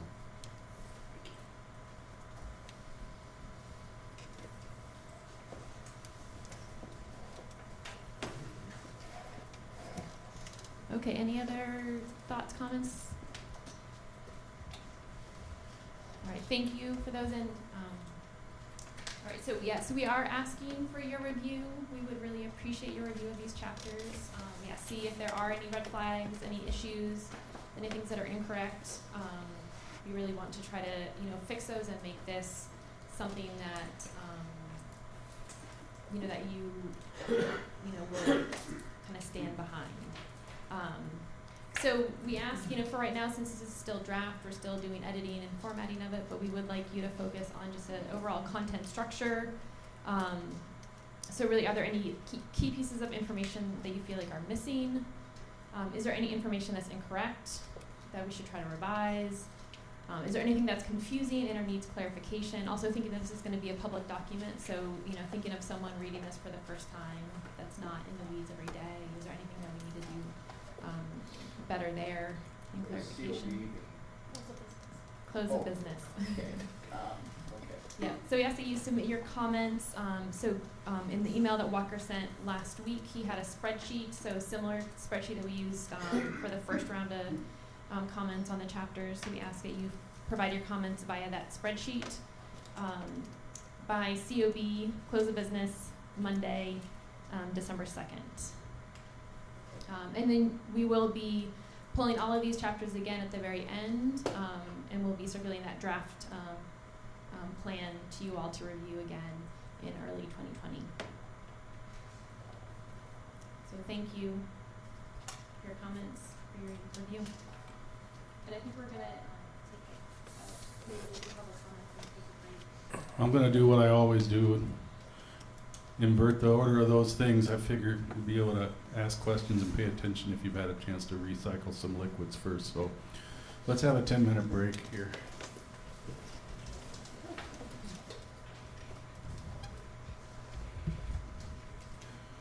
Maybe between the next segment and the one that follows, we'll check in one more time. If Hannah's ready, we'll press forward.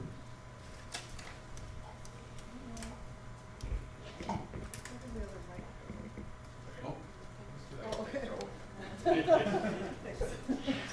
Oh, maybe we still have it back there. Could be funny.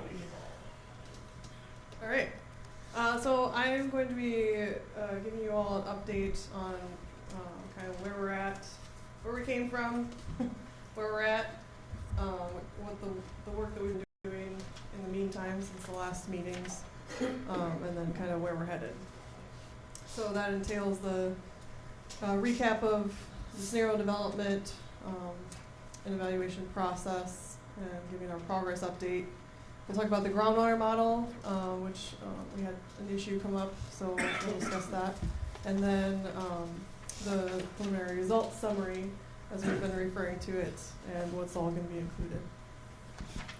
So here's the diagram again of kind of taking the conceptual project list and developing the scenarios into based on these groups with the communities. Last month we did that again to go over some of our initial scenario layouts and things and talk through some of those details with the communities. And then also, there's been phone meetings in the meantime, email follow-up, et cetera, to kind of follow up on a lot of those details. And I think you received in your email that the scenario layouts were also updated on our SharePoint. So if you're interested in looking at how we're laying things out, those will be provided there. And we'll also be talking about those in more detail at the subgroup meeting later today. So the scenario groups, as we've defined them previously, we did make a modification based on conversations with St. Paul Regional Water. That initially we were under the impression that they only had a certain amount of capacity and so we were only working with that capacity on a maximum day demand basis. And so it only covered some of the communities in the East Metro. So we were supplementing the rest with, in our regional treatment scenario, with the St. Croix treatment, option. So looking at, treating some of the communities with St. Paul Regional Water and then the rest of the communities with a Croix treatment plant system. So now that we have been updated on their current capacity and we're able that the whole East Metro could be theoretically supplied with St. Paul Regional Water. So we're considering that scenario now as opposed to the split. So that's just what you know. Yes.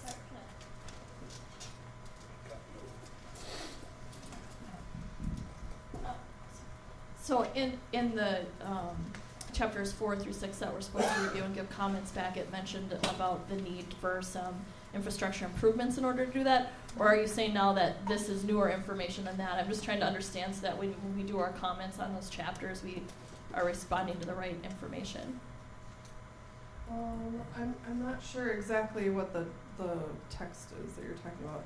So I believe there was some text in chapter 5 that said they could only supply 25 million gallons or whatever, and we would need 50, but that could be accomplished with infrastructure improvements. Yep.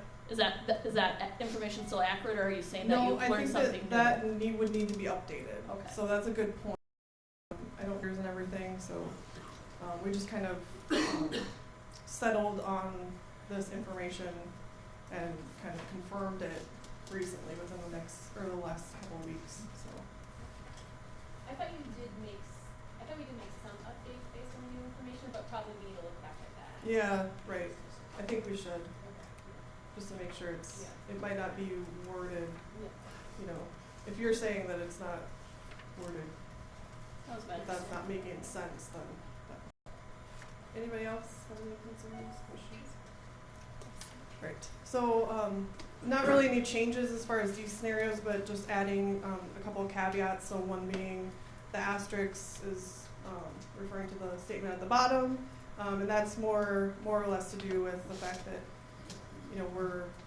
there's only drinking water standards for these 5 PFAS constituents, but recognizing that there's thousands of PFAS constituents, and so when we're talking about PFAS, we're talking about those 5 specifically because that's what we have criteria for. And then also the note that for the treatment scenarios, this is more or less a desktop exercise where we're kind of evaluating, costs to treat, a large number of wells versus maybe a fewer number of wells and fewer down to, only the wells that have HI value greater than 1. So from the Department of Health's standpoint, it's not necessarily realistic to treat everything. I know that's been brought up as something that would be nice to look at, but this is really just a desktop exercise to evaluate costs against each other. Is that making sense?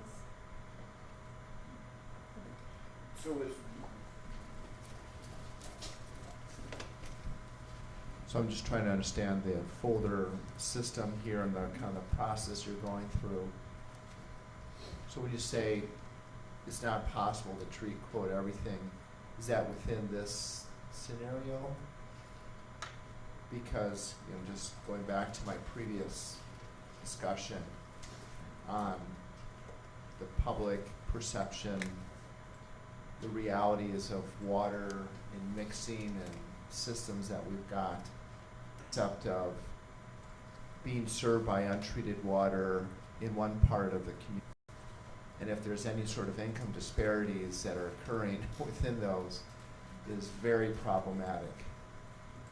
And so consumer confidence, and I think every business, every bridge that's constructed, there is a level of, confidence that you build in beyond the exact risk. So I think that's been our mentality, is that we are considering a water treatment system for those wells that are above the health index levels, but even considering those that are not, and that is necessary for the purposes of water equity, water consistency, confidence levels, and we would have to do that but for the PFAS. But the concept of having some treated, some not, is very problematic. So I just want to make sure, are you just talking about that level, or are you just talking about any scenario that you're considering is not going to have a whole community treatment option? You kind of get what I'm saying in terms of perception, public, what's necessary to do versus what is above the health index level and we got to do? I don't know if I have an answer for your question. Because just one more layer to it. So let's just say, I'm just making a theory. So let's say we create a system to treat the east side water. The west side doesn't. What's going to happen on the east side compared to the west side relative to public perceptions? And obviously we don't know how things will change and morph over time. So this plume is not going to stay static. The health-based values will not stay static. So for us, in terms of resiliency, we've got to think about a resilient system that can withstand plume migration, that can withstand health-based values, and doesn't create a system in our community between the haves and the have-nots. And thus, it necessitates us thinking about whole community systems. Does that make sense? Yeah. As we're planning. I don't know. Yeah. I guess I wanted to just touch on your comment of your example, which is a good one, where, east side needs treatment, west side does not. It's about what the definition and metrics are for design for treatment. So I think That's not going to work in the public. So I think, yeah, exactly. So it's good to understand, and see again through the lens of some people are going to perceive this one way, so we need a better job of describing it. But the intention here is, it goes back to that, how clean is clean, and it gives us a good information of what our treatment metric is. If we look at just providing everybody treatment, and our treatment metric is anybody that has an HI greater than 0, meaning there's a detection of those 5 anyway, you're going to get above 0. Or, each of those as the metric for treatment. And what does that cost look like when you go through each of those? And it's for information purposes, so that you can understand what that baseline looks like if we take that just a treatment scenario. Have you seen that commercial recently about just good enough? Do you guys know that commercial? You know, I got it, but we gotta be careful about just good enough. You know, no one wants a bridge built in their community that's just good enough. We did that in 35W, okay? Didn't go so well.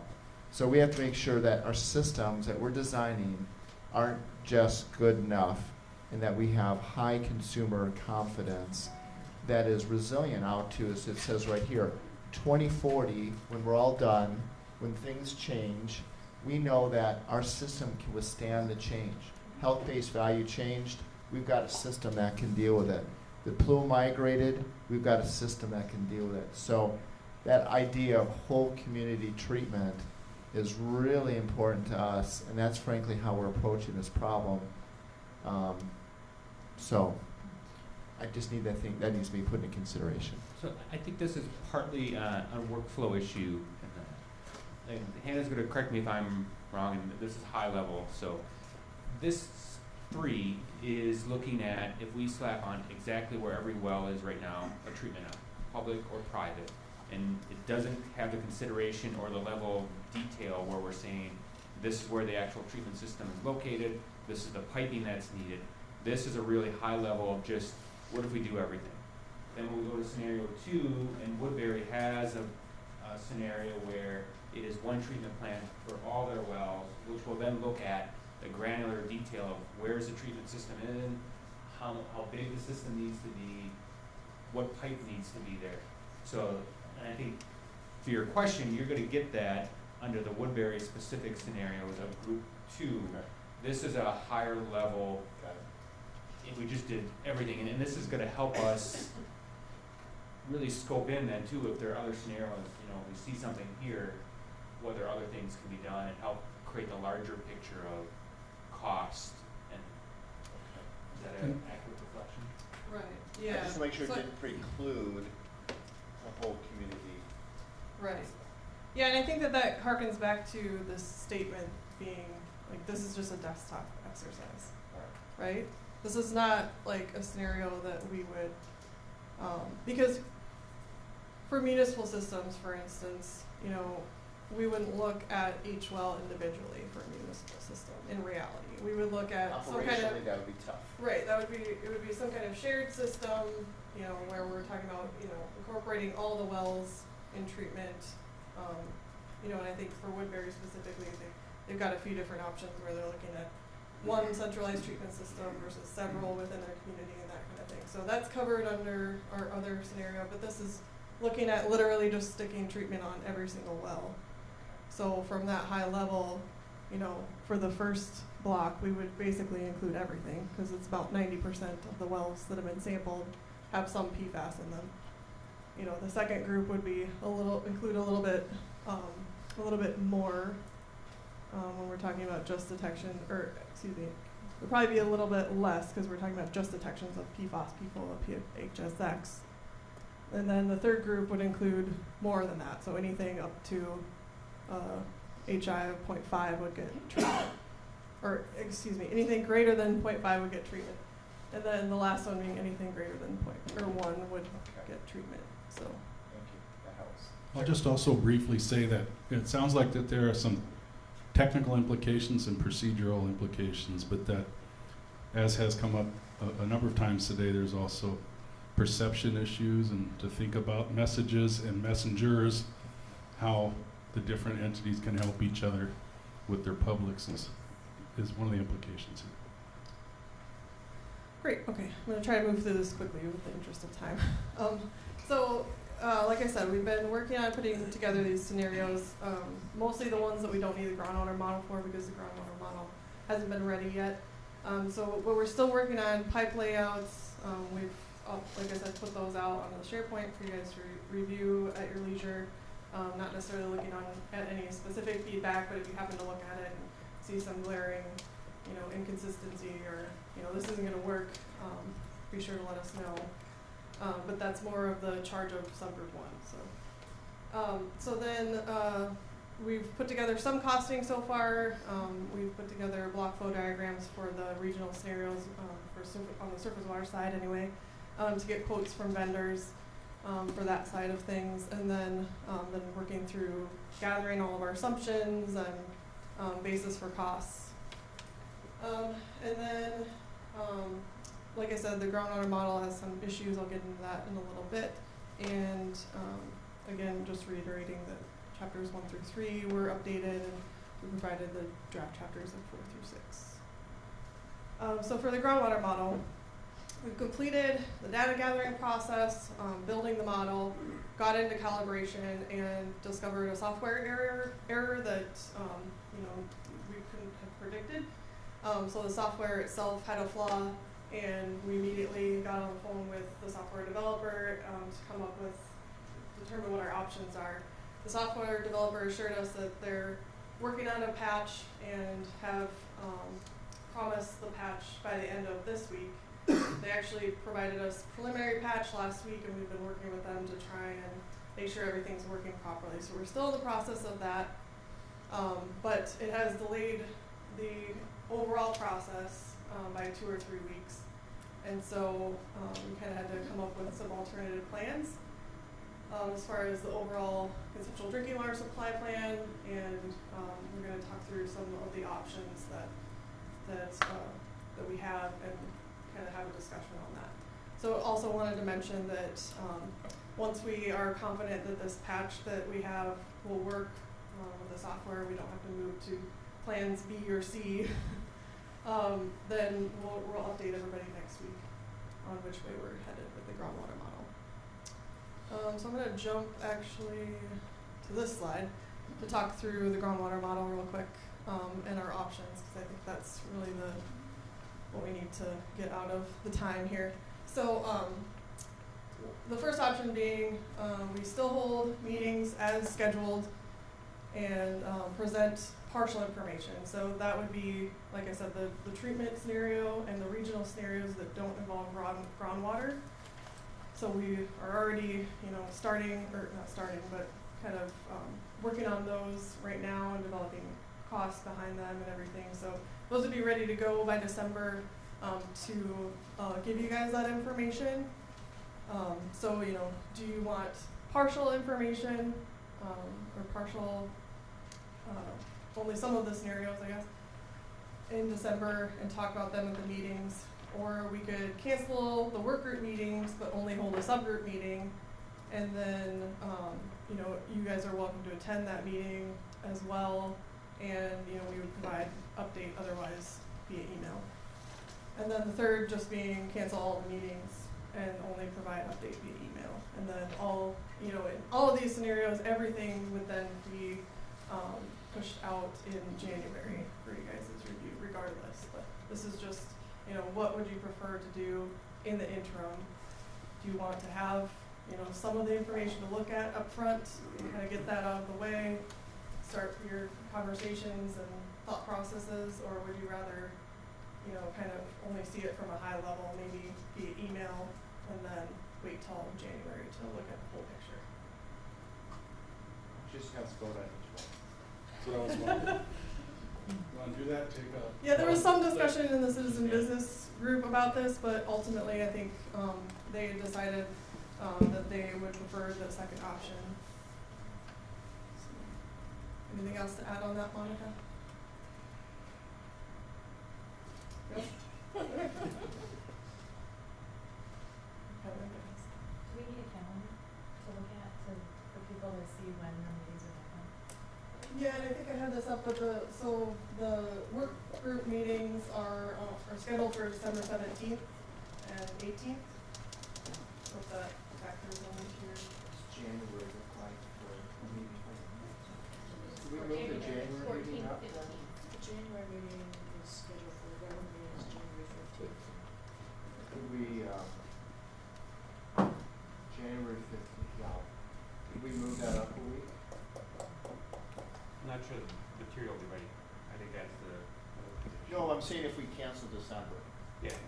It's the modeling that has to get done for us to be able to prepare for the My January preference meeting. is 3. I don't see a point in looking at partial information. I feel like we need the whole picture. I would I'll like just to throw do that out there for everyone to chew on. I wonder if there's So a- yeah, we could just pass the mic around if you guys want to.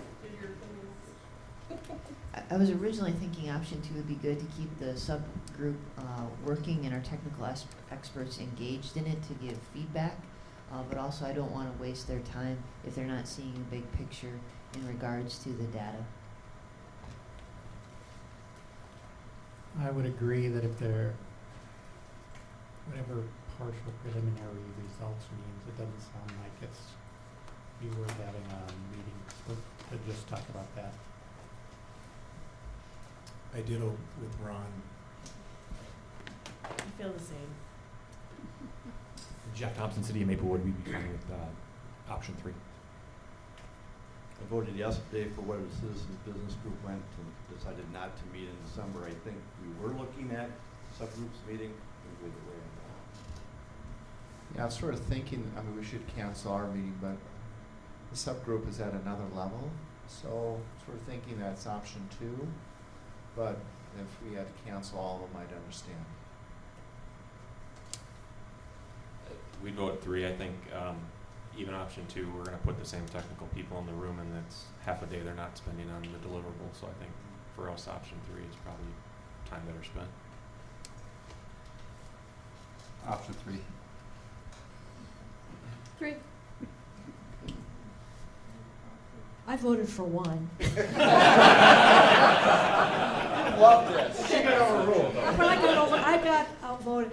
But and part of my reasoning was, I don't know what the volume of information is. I mean, we already said that, okay, we pushed the discussion for the chapter thing today to kind of clear the deck, so all we'd be talking about at that next meeting are these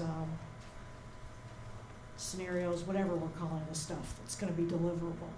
And my point, I kind of would now say, I kind of prefer 2, because it's like, I think it's going to be a lot of material to digest, and if you can at least get the first course, the soup and the appetizer in for at least some people, in, subgroup 1 in December, and then, okay, here comes the rest of it in January. I mean, that was kind of my perception, is I think it's going to be a lot of stuff to grind through, and I know I personally, if I can sleep on some of this stuff, which is why sometimes I have more things to say at this meeting than yesterday's meeting, but there's a lot to digest with this information. I thought you were going to say 4.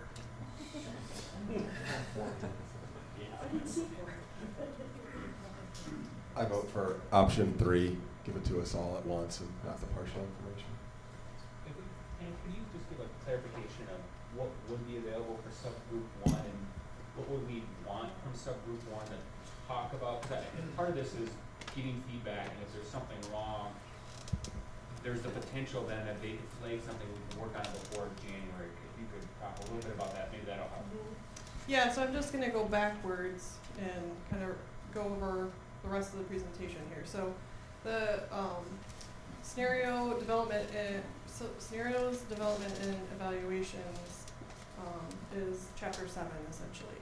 So we're gathering all that information. It's a lot of different information to consider for each of these scenarios. So, we when we originally were thinking, or at least we would, of the preliminary results summary, that's kind of the level of information that we were preparing to provide.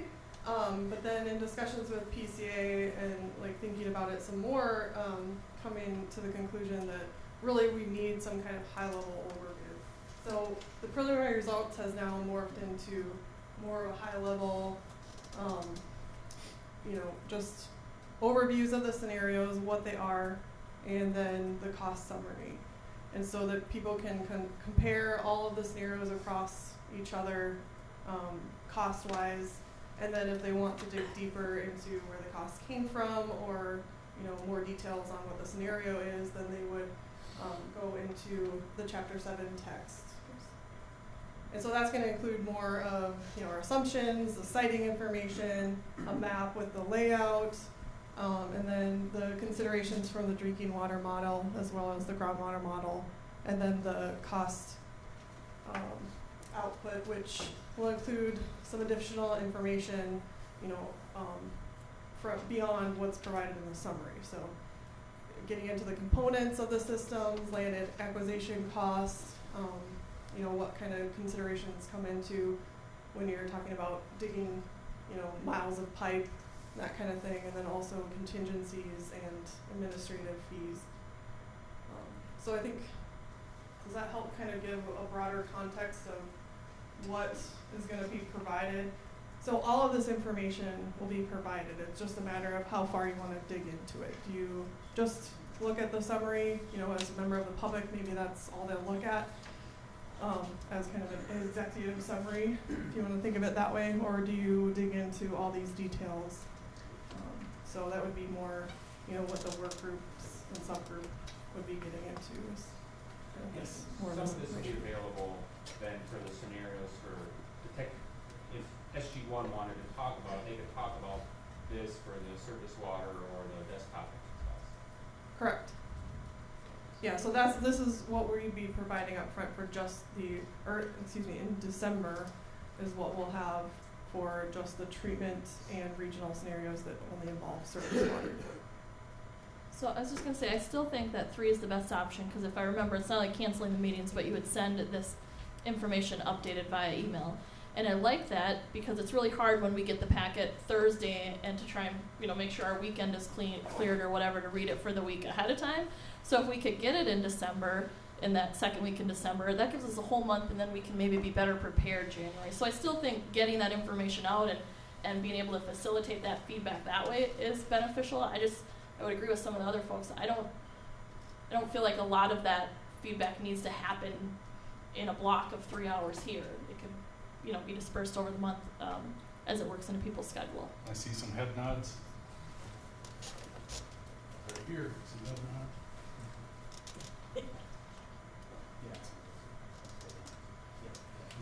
I think the only consideration there is that we wouldn't necessarily be looking for formal comments and feedback at that time. So the value in meeting would be so that we could hear those discussions as opposed to you just writing an email back or something, expressing concerns, and then, you know, obviously the rest of the group would get to hear that and, you know, build on it. I think what we'll do is, we heard yesterday that the citizens group would like to have an SG1 meeting to go to if it was to occur. They'd like to be able to go and hear anything related to this topic there. We're hearing from you that, no, let's do it by email. It doesn't make sense to convene SG1 even to discuss just this topic. So we have the SG1 meeting, so let's just talk about it there, recognizing they all represent communities as well. But just make sure there's nothing that we're missing here in this conversation between the 2 other subgroups that group might raise, and then we'll make a decision on what to do with December. Any other thoughts? I want to go back to this slide because I just want to give you a chance to digest it. This was an example we put together for just the surface water plant scenario. So this would be what we would include for that scenario specifically, but each scenario is going to kind of have some different components, obviously, different treatment components and that kind of thing. So.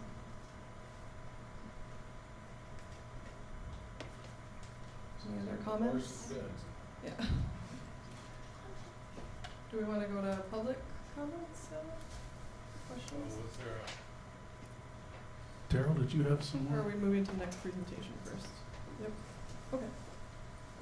I had said that I would do that, but as close as it is to the end, we'll just take the public comments and questions at the end. Unless there's something Right that's now? time sensitive.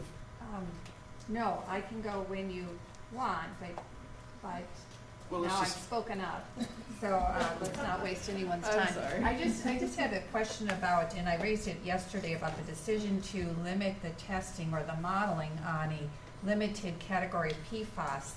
And I wanted to know if there's any consideration about considering what other states are doing. Let's say the EPA establishes an MCL, it's outside of your group, or a accumulation of the PFAS, in other words, total amount of PFAS, which some states are using to determine what their health-based values are.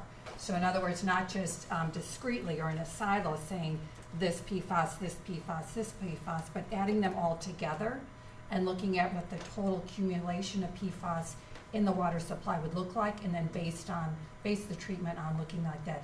And I appreciate your comment on environmental justice. I think that's really important in the environmental attorneys, that comes up all the time. So I appreciate you bringing our attention to that. So, Thank you. So Minnesota is actually ahead of other states in terms of how they look, many other states. So some other states do identify the addition of several PFAS, Vermont, York, they'll add up to 5 different PFAS, compare that total to 70 parts per trillion or whatever their criteria are. In Minnesota, they do account for it in their process, and Lucas Health could probably speak to this better than me. They use almost like a toxicity equivalence factor, where they look at the concentration of each individual PFAS that has criteria, and that concentration over what the criteria are. So you get a relative portion of each of the ones that have criteria, add them all up. If they exceed 1, which is the health index that we identified, then you have a concern by Department of Health standards. So it is inherent in the health index definition of what it is, and that wasn't clear in what we presented, so I apologize. Does that help? that explained my question. So thank you. Yep.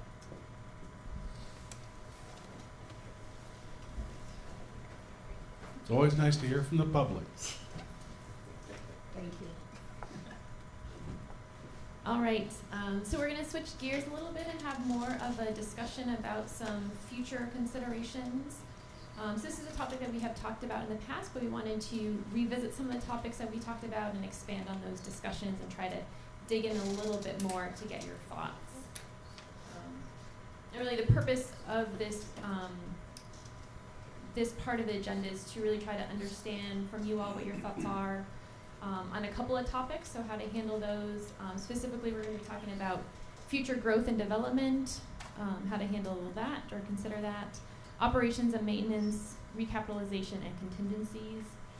So we wanted to get your thoughts to help the co-trustees try to prioritize settlement funds. So also thinking about how to incorporate some of this into the conceptual drinking water supply plan, but also thinking about future planning for settlement activities. And again, that we had a discussion of this back in May, so we wanted to revisit those discussions and then expand on those discussions. And if I heard you correctly before the meeting started, this won't be the last opportunity to address this. We're just trying to keep it on your radar screen, have you advance your thinking on this and think about the questions you want to raise, right? Yep, great, thanks, Mel. Yeah, and we also recognize that in some ways it's a little premature since we're still, going to be getting the costs in about a month, but we wanted to at least, start this discussion again now, and then we'll revisit it again once we actually get the costs and can start to kind of apply some of these factors to those cost considerations moving forward. So originally we were talking about having breakout groups to talk about these different topics. Given the time, I think we may just have more of a just group discussion. I don't know, Kirk, Jess, is that okay with you? Since we don't have a lot of time. But we do have 3 different sets of questions. So one related to future growth and development, one related to operations, maintenance, and recapitalization, and then getting to contingency. So I think we'll see how far we get today, and then we may need to come back to some of these later on. Or you could send it to us and we can give you our written responses to it. Yeah, that's a good idea. Maybe we can start discussion now and then we can set out these questions after. Yeah, that's a great idea. Okay. So future growth and development, we had 2 sets of questions.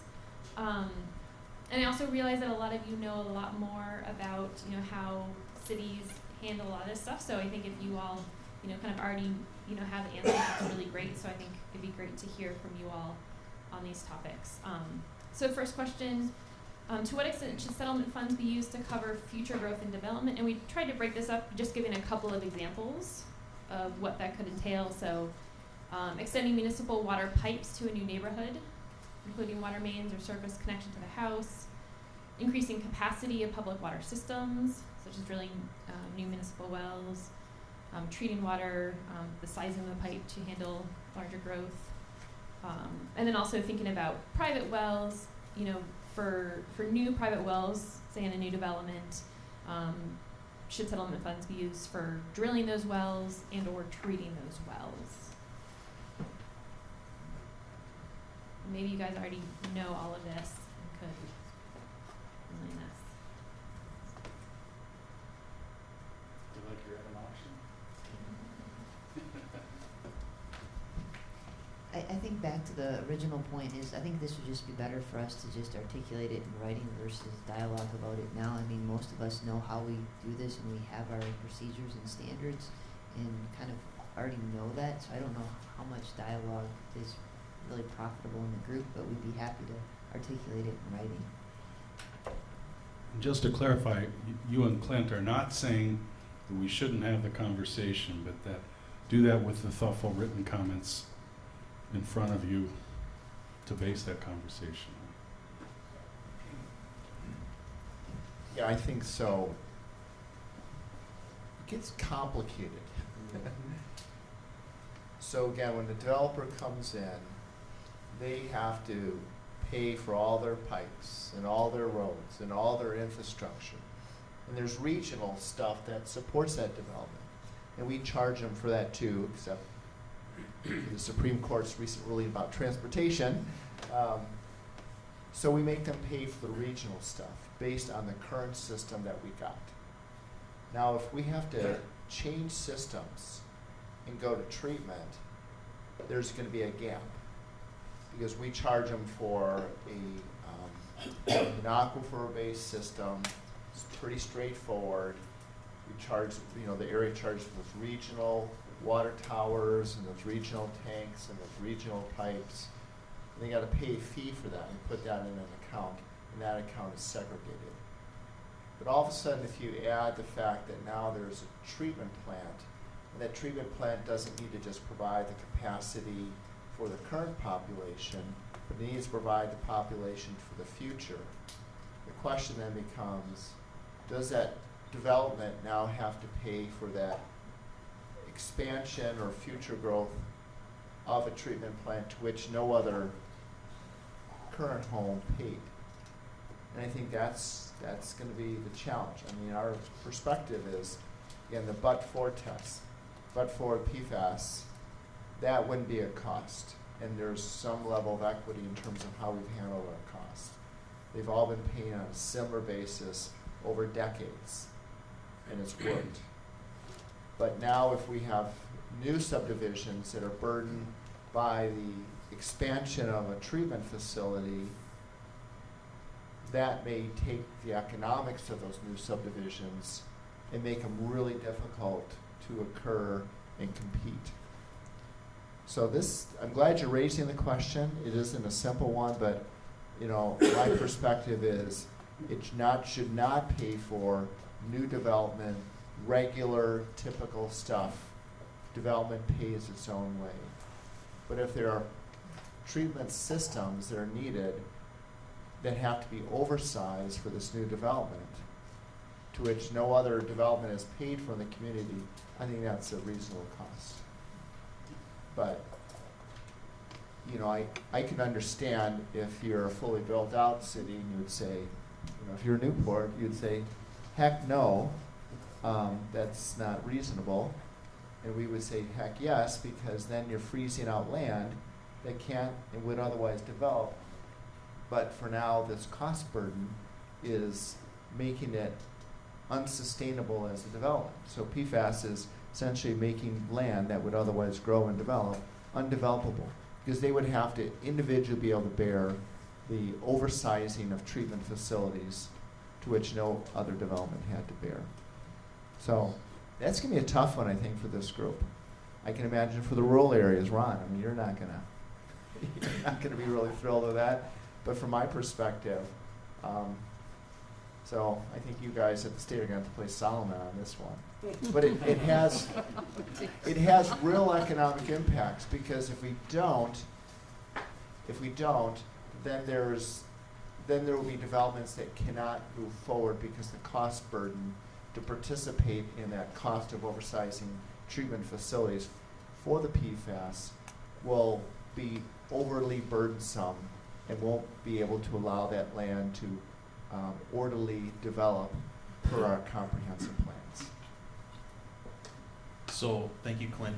The level of detail that has to come in these responses is where you're heading, and that's why I appreciate that. And I think I wanted to just raise two things quickly, is that when we talked to each of you individually, we heard many different stories about development, O&M, all these types of things. And so I think there is value in having independent submittals on some of this information in a much more detailed way.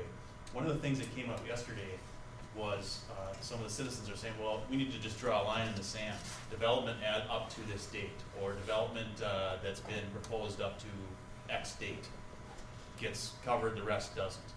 And I think it's going to be very important to articulate how those development planning systems work in each city.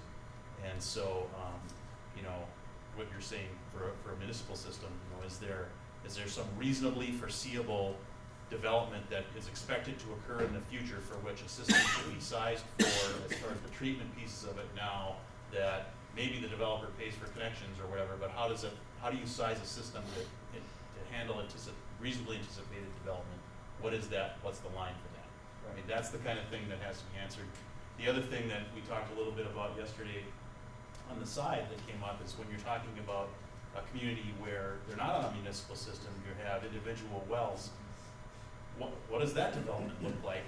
What does that development look like if folks want to build a development in an existing impacted area? What if they put it in an area that is not impacted and then becomes impacted? Do we have to hold money for those systems later? You know, how does that work for a community like Afton or some other community that has wells? Well, and this was the difficulty yesterday, and of course with yesterday's group there isn't the experience that most everybody in this room has doing this. So that's where the line in the sand and maybe the oversimplicity of choosing a date came up, and that's, I think, the complexity of that is fairly apparent now. And being from Newport, I don't disagree with Clint's take that the economics of what he was describing are very true. So I would be one of those that wouldn't argue against what he was proposing, but I think a lot of folks within a community like Newport or other built-up communities would. And I think the financial impact of what Clint was describing on future funds for O&M and recapitalization for somebody like my community, we would have to really understand how that was going to work, because at some point we're going to run out of this money, and so the fairness issue, the equity issue keeps coming back all the time. I think one of the things we need from you too is what is the consistency? We understand that each community has requirements that certain areas are zoned and need to be hooked up to the municipal system, and those costs for the large part are always borne by the developer from what we can tell. But if different folks mark that line in different ways, what it means then, especially if we're looking outside of those areas, say the neighborhood right across the street, a development goes in, we use the example of 12 homes in Afton, goes in, and we hear the mantra, doesn't pay for development. We wanted folks to understand that that's development. They would either need to build a deeper well, go to a cluster system, or get GACs. And who is paying for that? Is that the developer? Do folks see that the same as water line extensions? Or is it more the capacity issue back to the system? That's one conversation. Or if it's just across the line, does the fund pay for GACs, or does it pay for the connection to a municipal system which may have potential lesser cost long term? How does that play out, some of these that are along the border, and is there policies that go with any of this across the region that say certain folks, every community is going to say development within this area has to be done with hookups? So I think about that too as you do some of the written responses.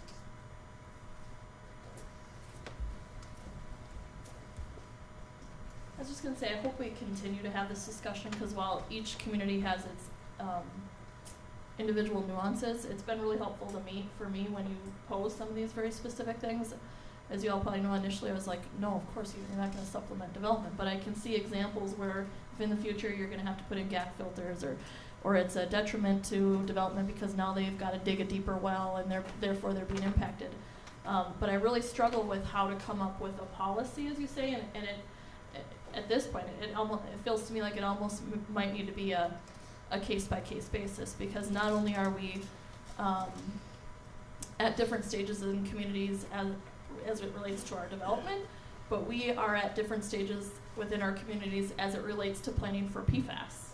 There's been a lot of you know the history in Lake Elmo where there would not have otherwise been water now, where there is, if not for the PFAS. So, that's another little twist, and how does that fit in there? And so I think they're good questions, but I do think it's more complicated, and that it would be helpful if we can continue to hear, because I want to hear about the circumstances in these other communities so that we get a better grasp of the issues and maybe can help formulate a policy. But just hearing all the differences, I don't know that we can, to tell you the truth. It might be helpful to also just make sure we weren't able to get through all the other questions we had with the other group yesterday. We pretty much stuck on this one, and that was where we ended.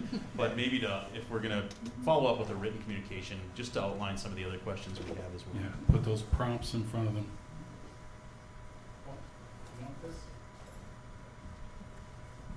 All right, yep, that's a great suggestion. All right, so the next topic that we wanted to talk about was operations and maintenance. And this was something that we talked about back in May, so we thought it'd be helpful to just try a little bit of a recap of what we thought we heard during those conversations.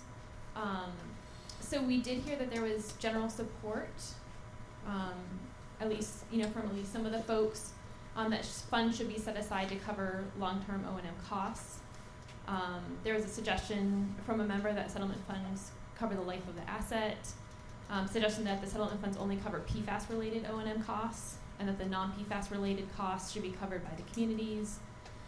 There were some questions of not really sure how much is set aside, because some of that related to how much the upfront cost would be for the capital costs. And then it did seem like the work group members seemed to prioritize capital costs and then O&M. That's generally what we thought we heard at the last meetings. And Terrell, can I just, I'm sorry. Yeah. I just want to add one thing quick, and then I'll give the mic away, I promise. So on these, when we heard from all of you, again, we heard nuances and differences to this long-term O&M piece. One of the key things that we heard is the timing, how long. Some say forever, some say none. We don't need the O&M, just give us the infrastructure, we can handle the O&M, okay? So we need to get more in the detail on that sort of thing. And so some say, for example, well, we need 20 years, we need time to plan. We need 50 years, we need time to plan. When we talk about forever, we talk about 100+ years.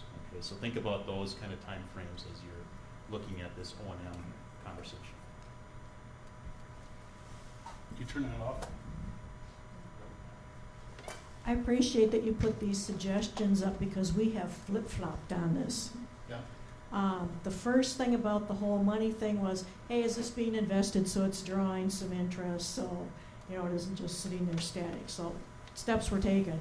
And then it was like, oh, we need to worry about O&M and recapitalization. So how much should we set aside? So we have flip-flopped in the discussions in both groups on what to do about this. Because to Clint's point about, you got to treat every drop, it's like, well, that's upping that upfront capitalization thing, which is going to reduce the portion that would be available for those down the road costs. So we have flip-flopped on this, because I think the last time we talked about it, my recollection was, let's build it out right now while we got this big bucket of money, and the cities can bear the O&M and recapitalization thing, and we'll figure out how to do the water bills so that we've got that funded, like the St. Paul regional example gave us. So we have flip-flopped on this. I don't know what the right answer is, but we have flip-flopped on this, like a half-dead fish.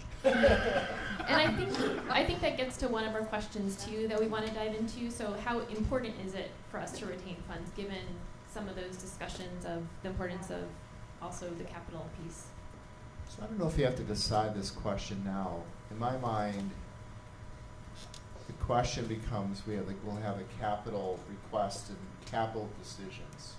When you're done with that phase 1 process, is there any money left over from the 700? If there is, then I would treat that much, think about a workers' compensation situation. So somebody is injured, okay, and for a while they have to go back and ask, will you pay this and pay that from the workers' comp carrier? But at some point there's usually a settlement, because you can't continue to live your life going back and going back and going back. So there's an assessment done of the individual, and there's a settlement, and that's just so that they're disconnected from the workers' comp carrier. Workers' comp carrier doesn't have to deal with them, and they get a sum of money representing some aspect of their injury and costs going forward. So the way I would treat it is, you go through phase 1, the capital allocations occur, maybe there's nothing left, then it's a moot issue. Let's say there is something left, then there would be an ability to do some sort of proportional allocation for O&M, but that allocation be like a one-time event. Because from my standpoint, what I don't want to do, I love you guys, but I don't want to keep coming back and coming back and coming back. I'd like to have sort of a clean understanding of the capital allocation and go forward. And if there's a O&M allocation, to proceed with that and go forward. If there's a drawdown system, there's a continuing application system, that's just going to be bureaucratic and burdensome. So let's do phase 1, let's get the capital, and let's see where that settles out. And let's see if there's any residual funds. If there are residual funds, then those can go to O&M. But I would propose it then be on some sort of allocation basis, so that we can do a one-time, and it can be done. And then the city's responsible, or whatever the entity is responsible for holding those monies and then using them as appropriate.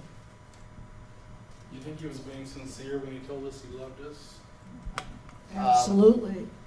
The tricksy part of this, though, is the wording in the settlement. Remember, there's a priority 2 about groundwater, and then there's another thing, and if there's money left, there is somebody in Bemidji can tap into it. But we got That's the gonna 20 be, million for that. well, I know, but that's gonna be, but the 40 million might not be enough to cover what they come up with when they get to that priority. So that's kind of the tricky part about how can we actually designate stuff that doesn't defeat or conflict with the wording in the settlement. Because again, I think, Jim, shake your head yes for me. I mean, there was some wording in there that, here was kind of this sequence, and so we're kind of adding in this O&M and recapitalization thing right now. And so, again, we're going to have to, I don't know, who do we check with to see, how can we work around that? Did you want to comment, Jim? She's been married a long time. Shake your head yes. I was going to say, I could see where that was going.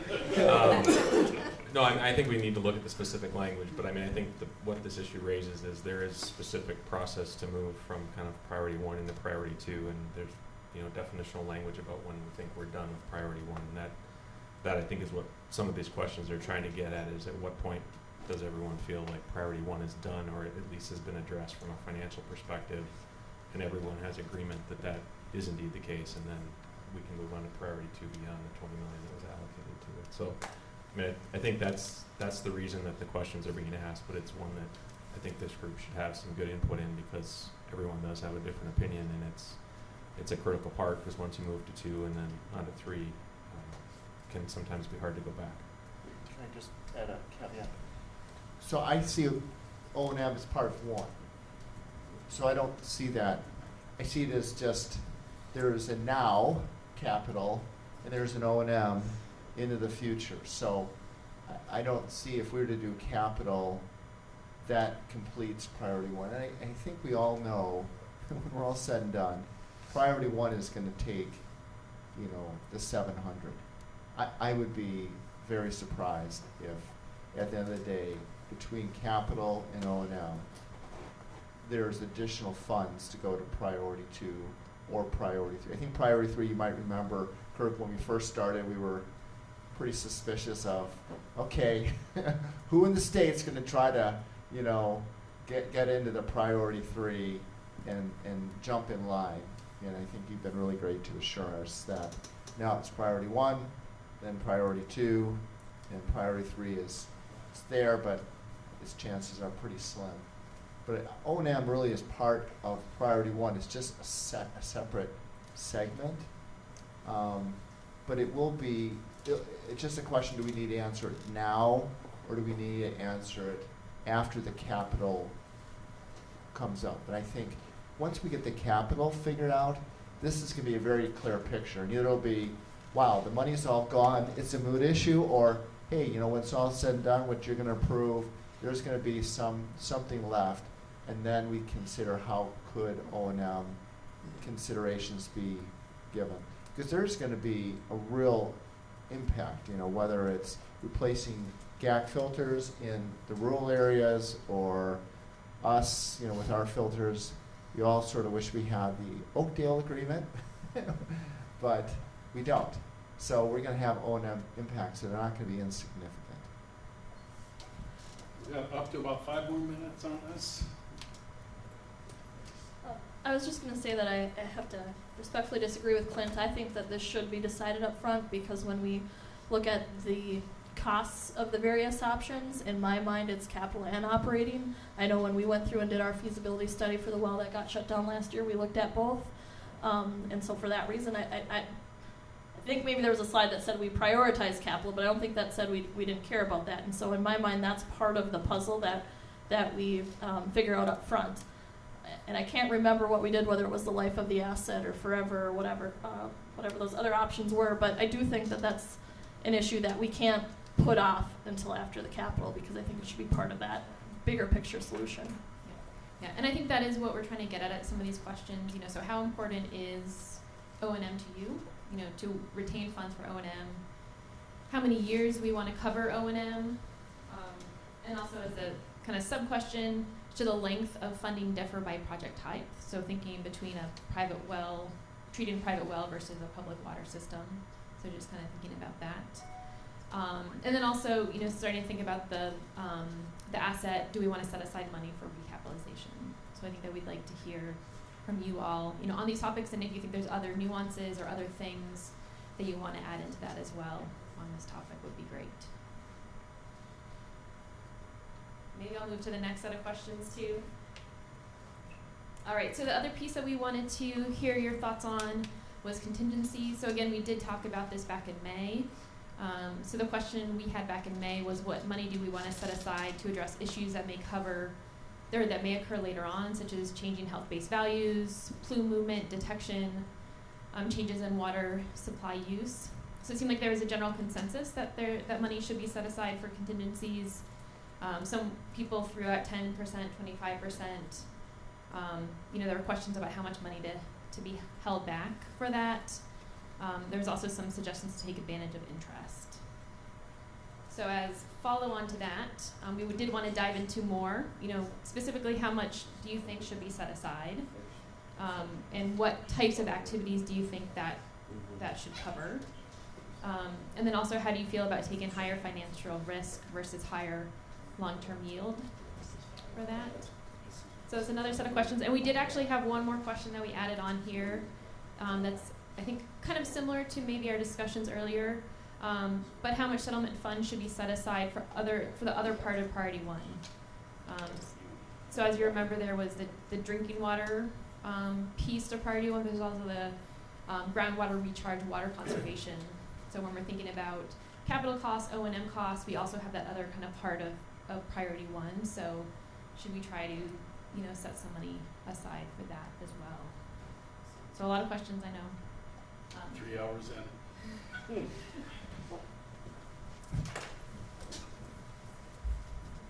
I mean, it just, of course we all want to have money to cover everything, but that's not going to happen. And so it seems to me that we've got to just start putting numbers out there of the options. We come up with what we feel are the best for our communities, and whatever's left, then you do that. You do that kind of cost-benefit analysis while you're looking at these options. So I feel like, yeah, everybody wants everything, but we know at some point in time it's going to come where we're not going to have enough. So these questions seem a little premature to me. I mean, you know, of course we want to set stuff aside for that, but not at the expense of drinking water or something, you know.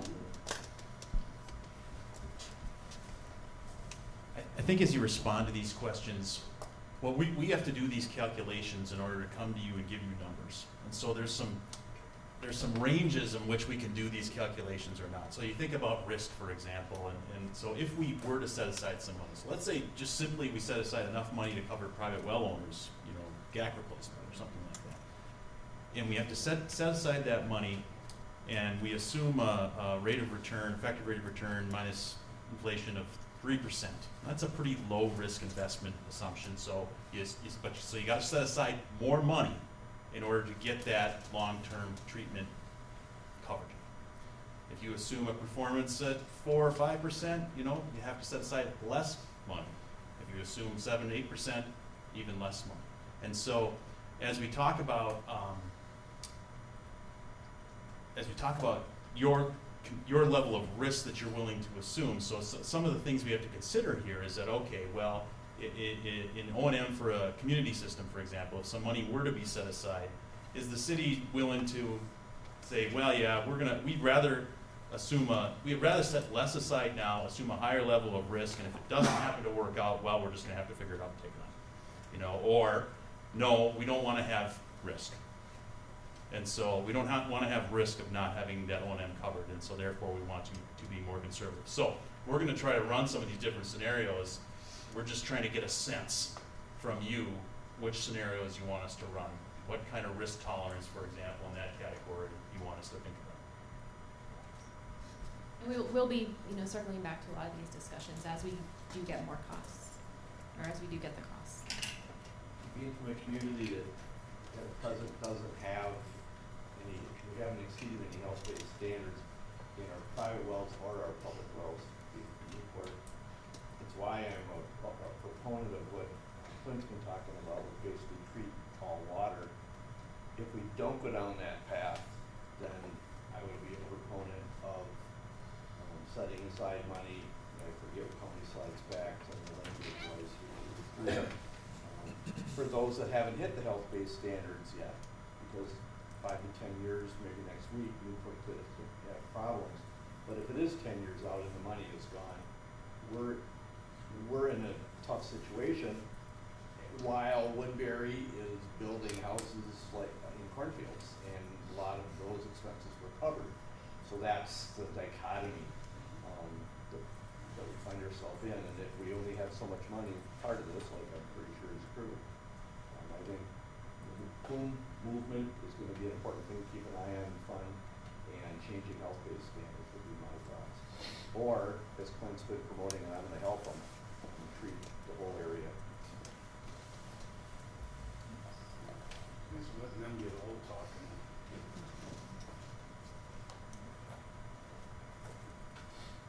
So I think Christina did it well. Of course, it's not on this. I'll say it on the record here, so everyone, Christina hit it well. We're not gonna be able to do everything, so that's why we're just trying to start posing these things. Because as we start pulling together these scenarios, the good, better, and best, these are the things we're gonna have to wrestle with. And I know, for instance, that last question may be the last on someone's mind, which is a conservation reuse in that. But if it guarantees the ability to continue on groundwater versus going to a different system, is it worth investing in this to make sure there's the groundwater available for there? And so this is just some of the stuff that we're starting to see. We don't have the answers, obviously, but these are some of the big, not choke points, but decision points we're seeing as we're looking at how the good, better, and best packages are put together. And we'd rather get some of your feedback more in general on how this is. We can put out the straw dog, know it's going to need tweaking once we see more finite numbers, but we at least aren't going way off here when the group's over here. And that's what we just want to make sure that we take a least amount of iterations on this to get an answer. So, thank you. Seems like you're striking a nice balance between not going deep, but giving yourself some things to think about.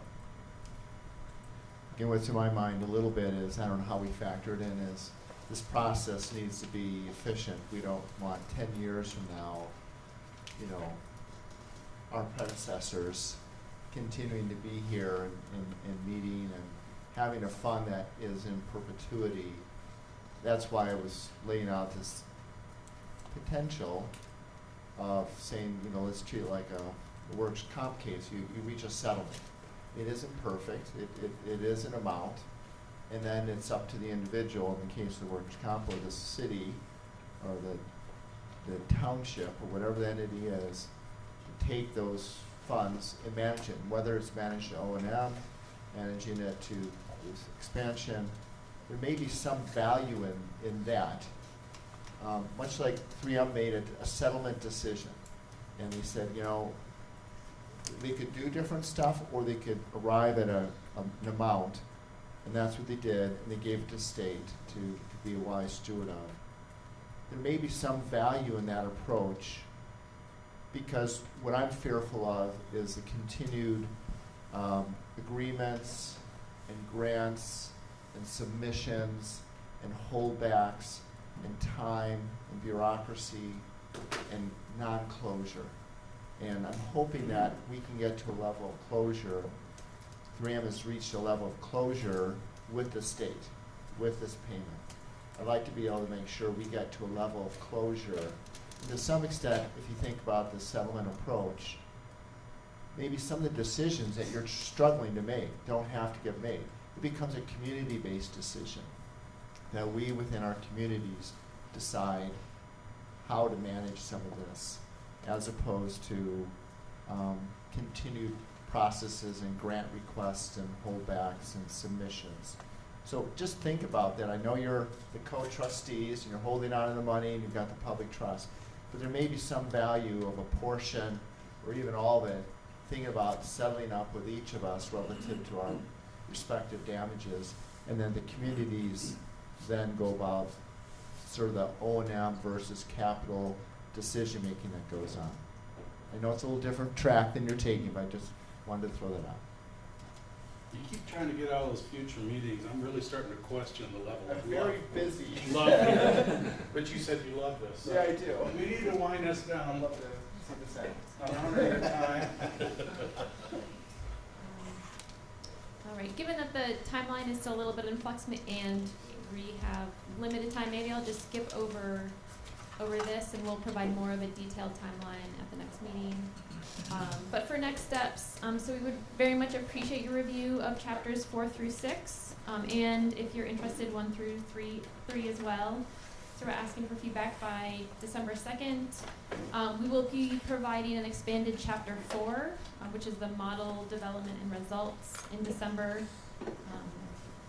And then we also are planning to provide the partial preliminary results summary in December too, but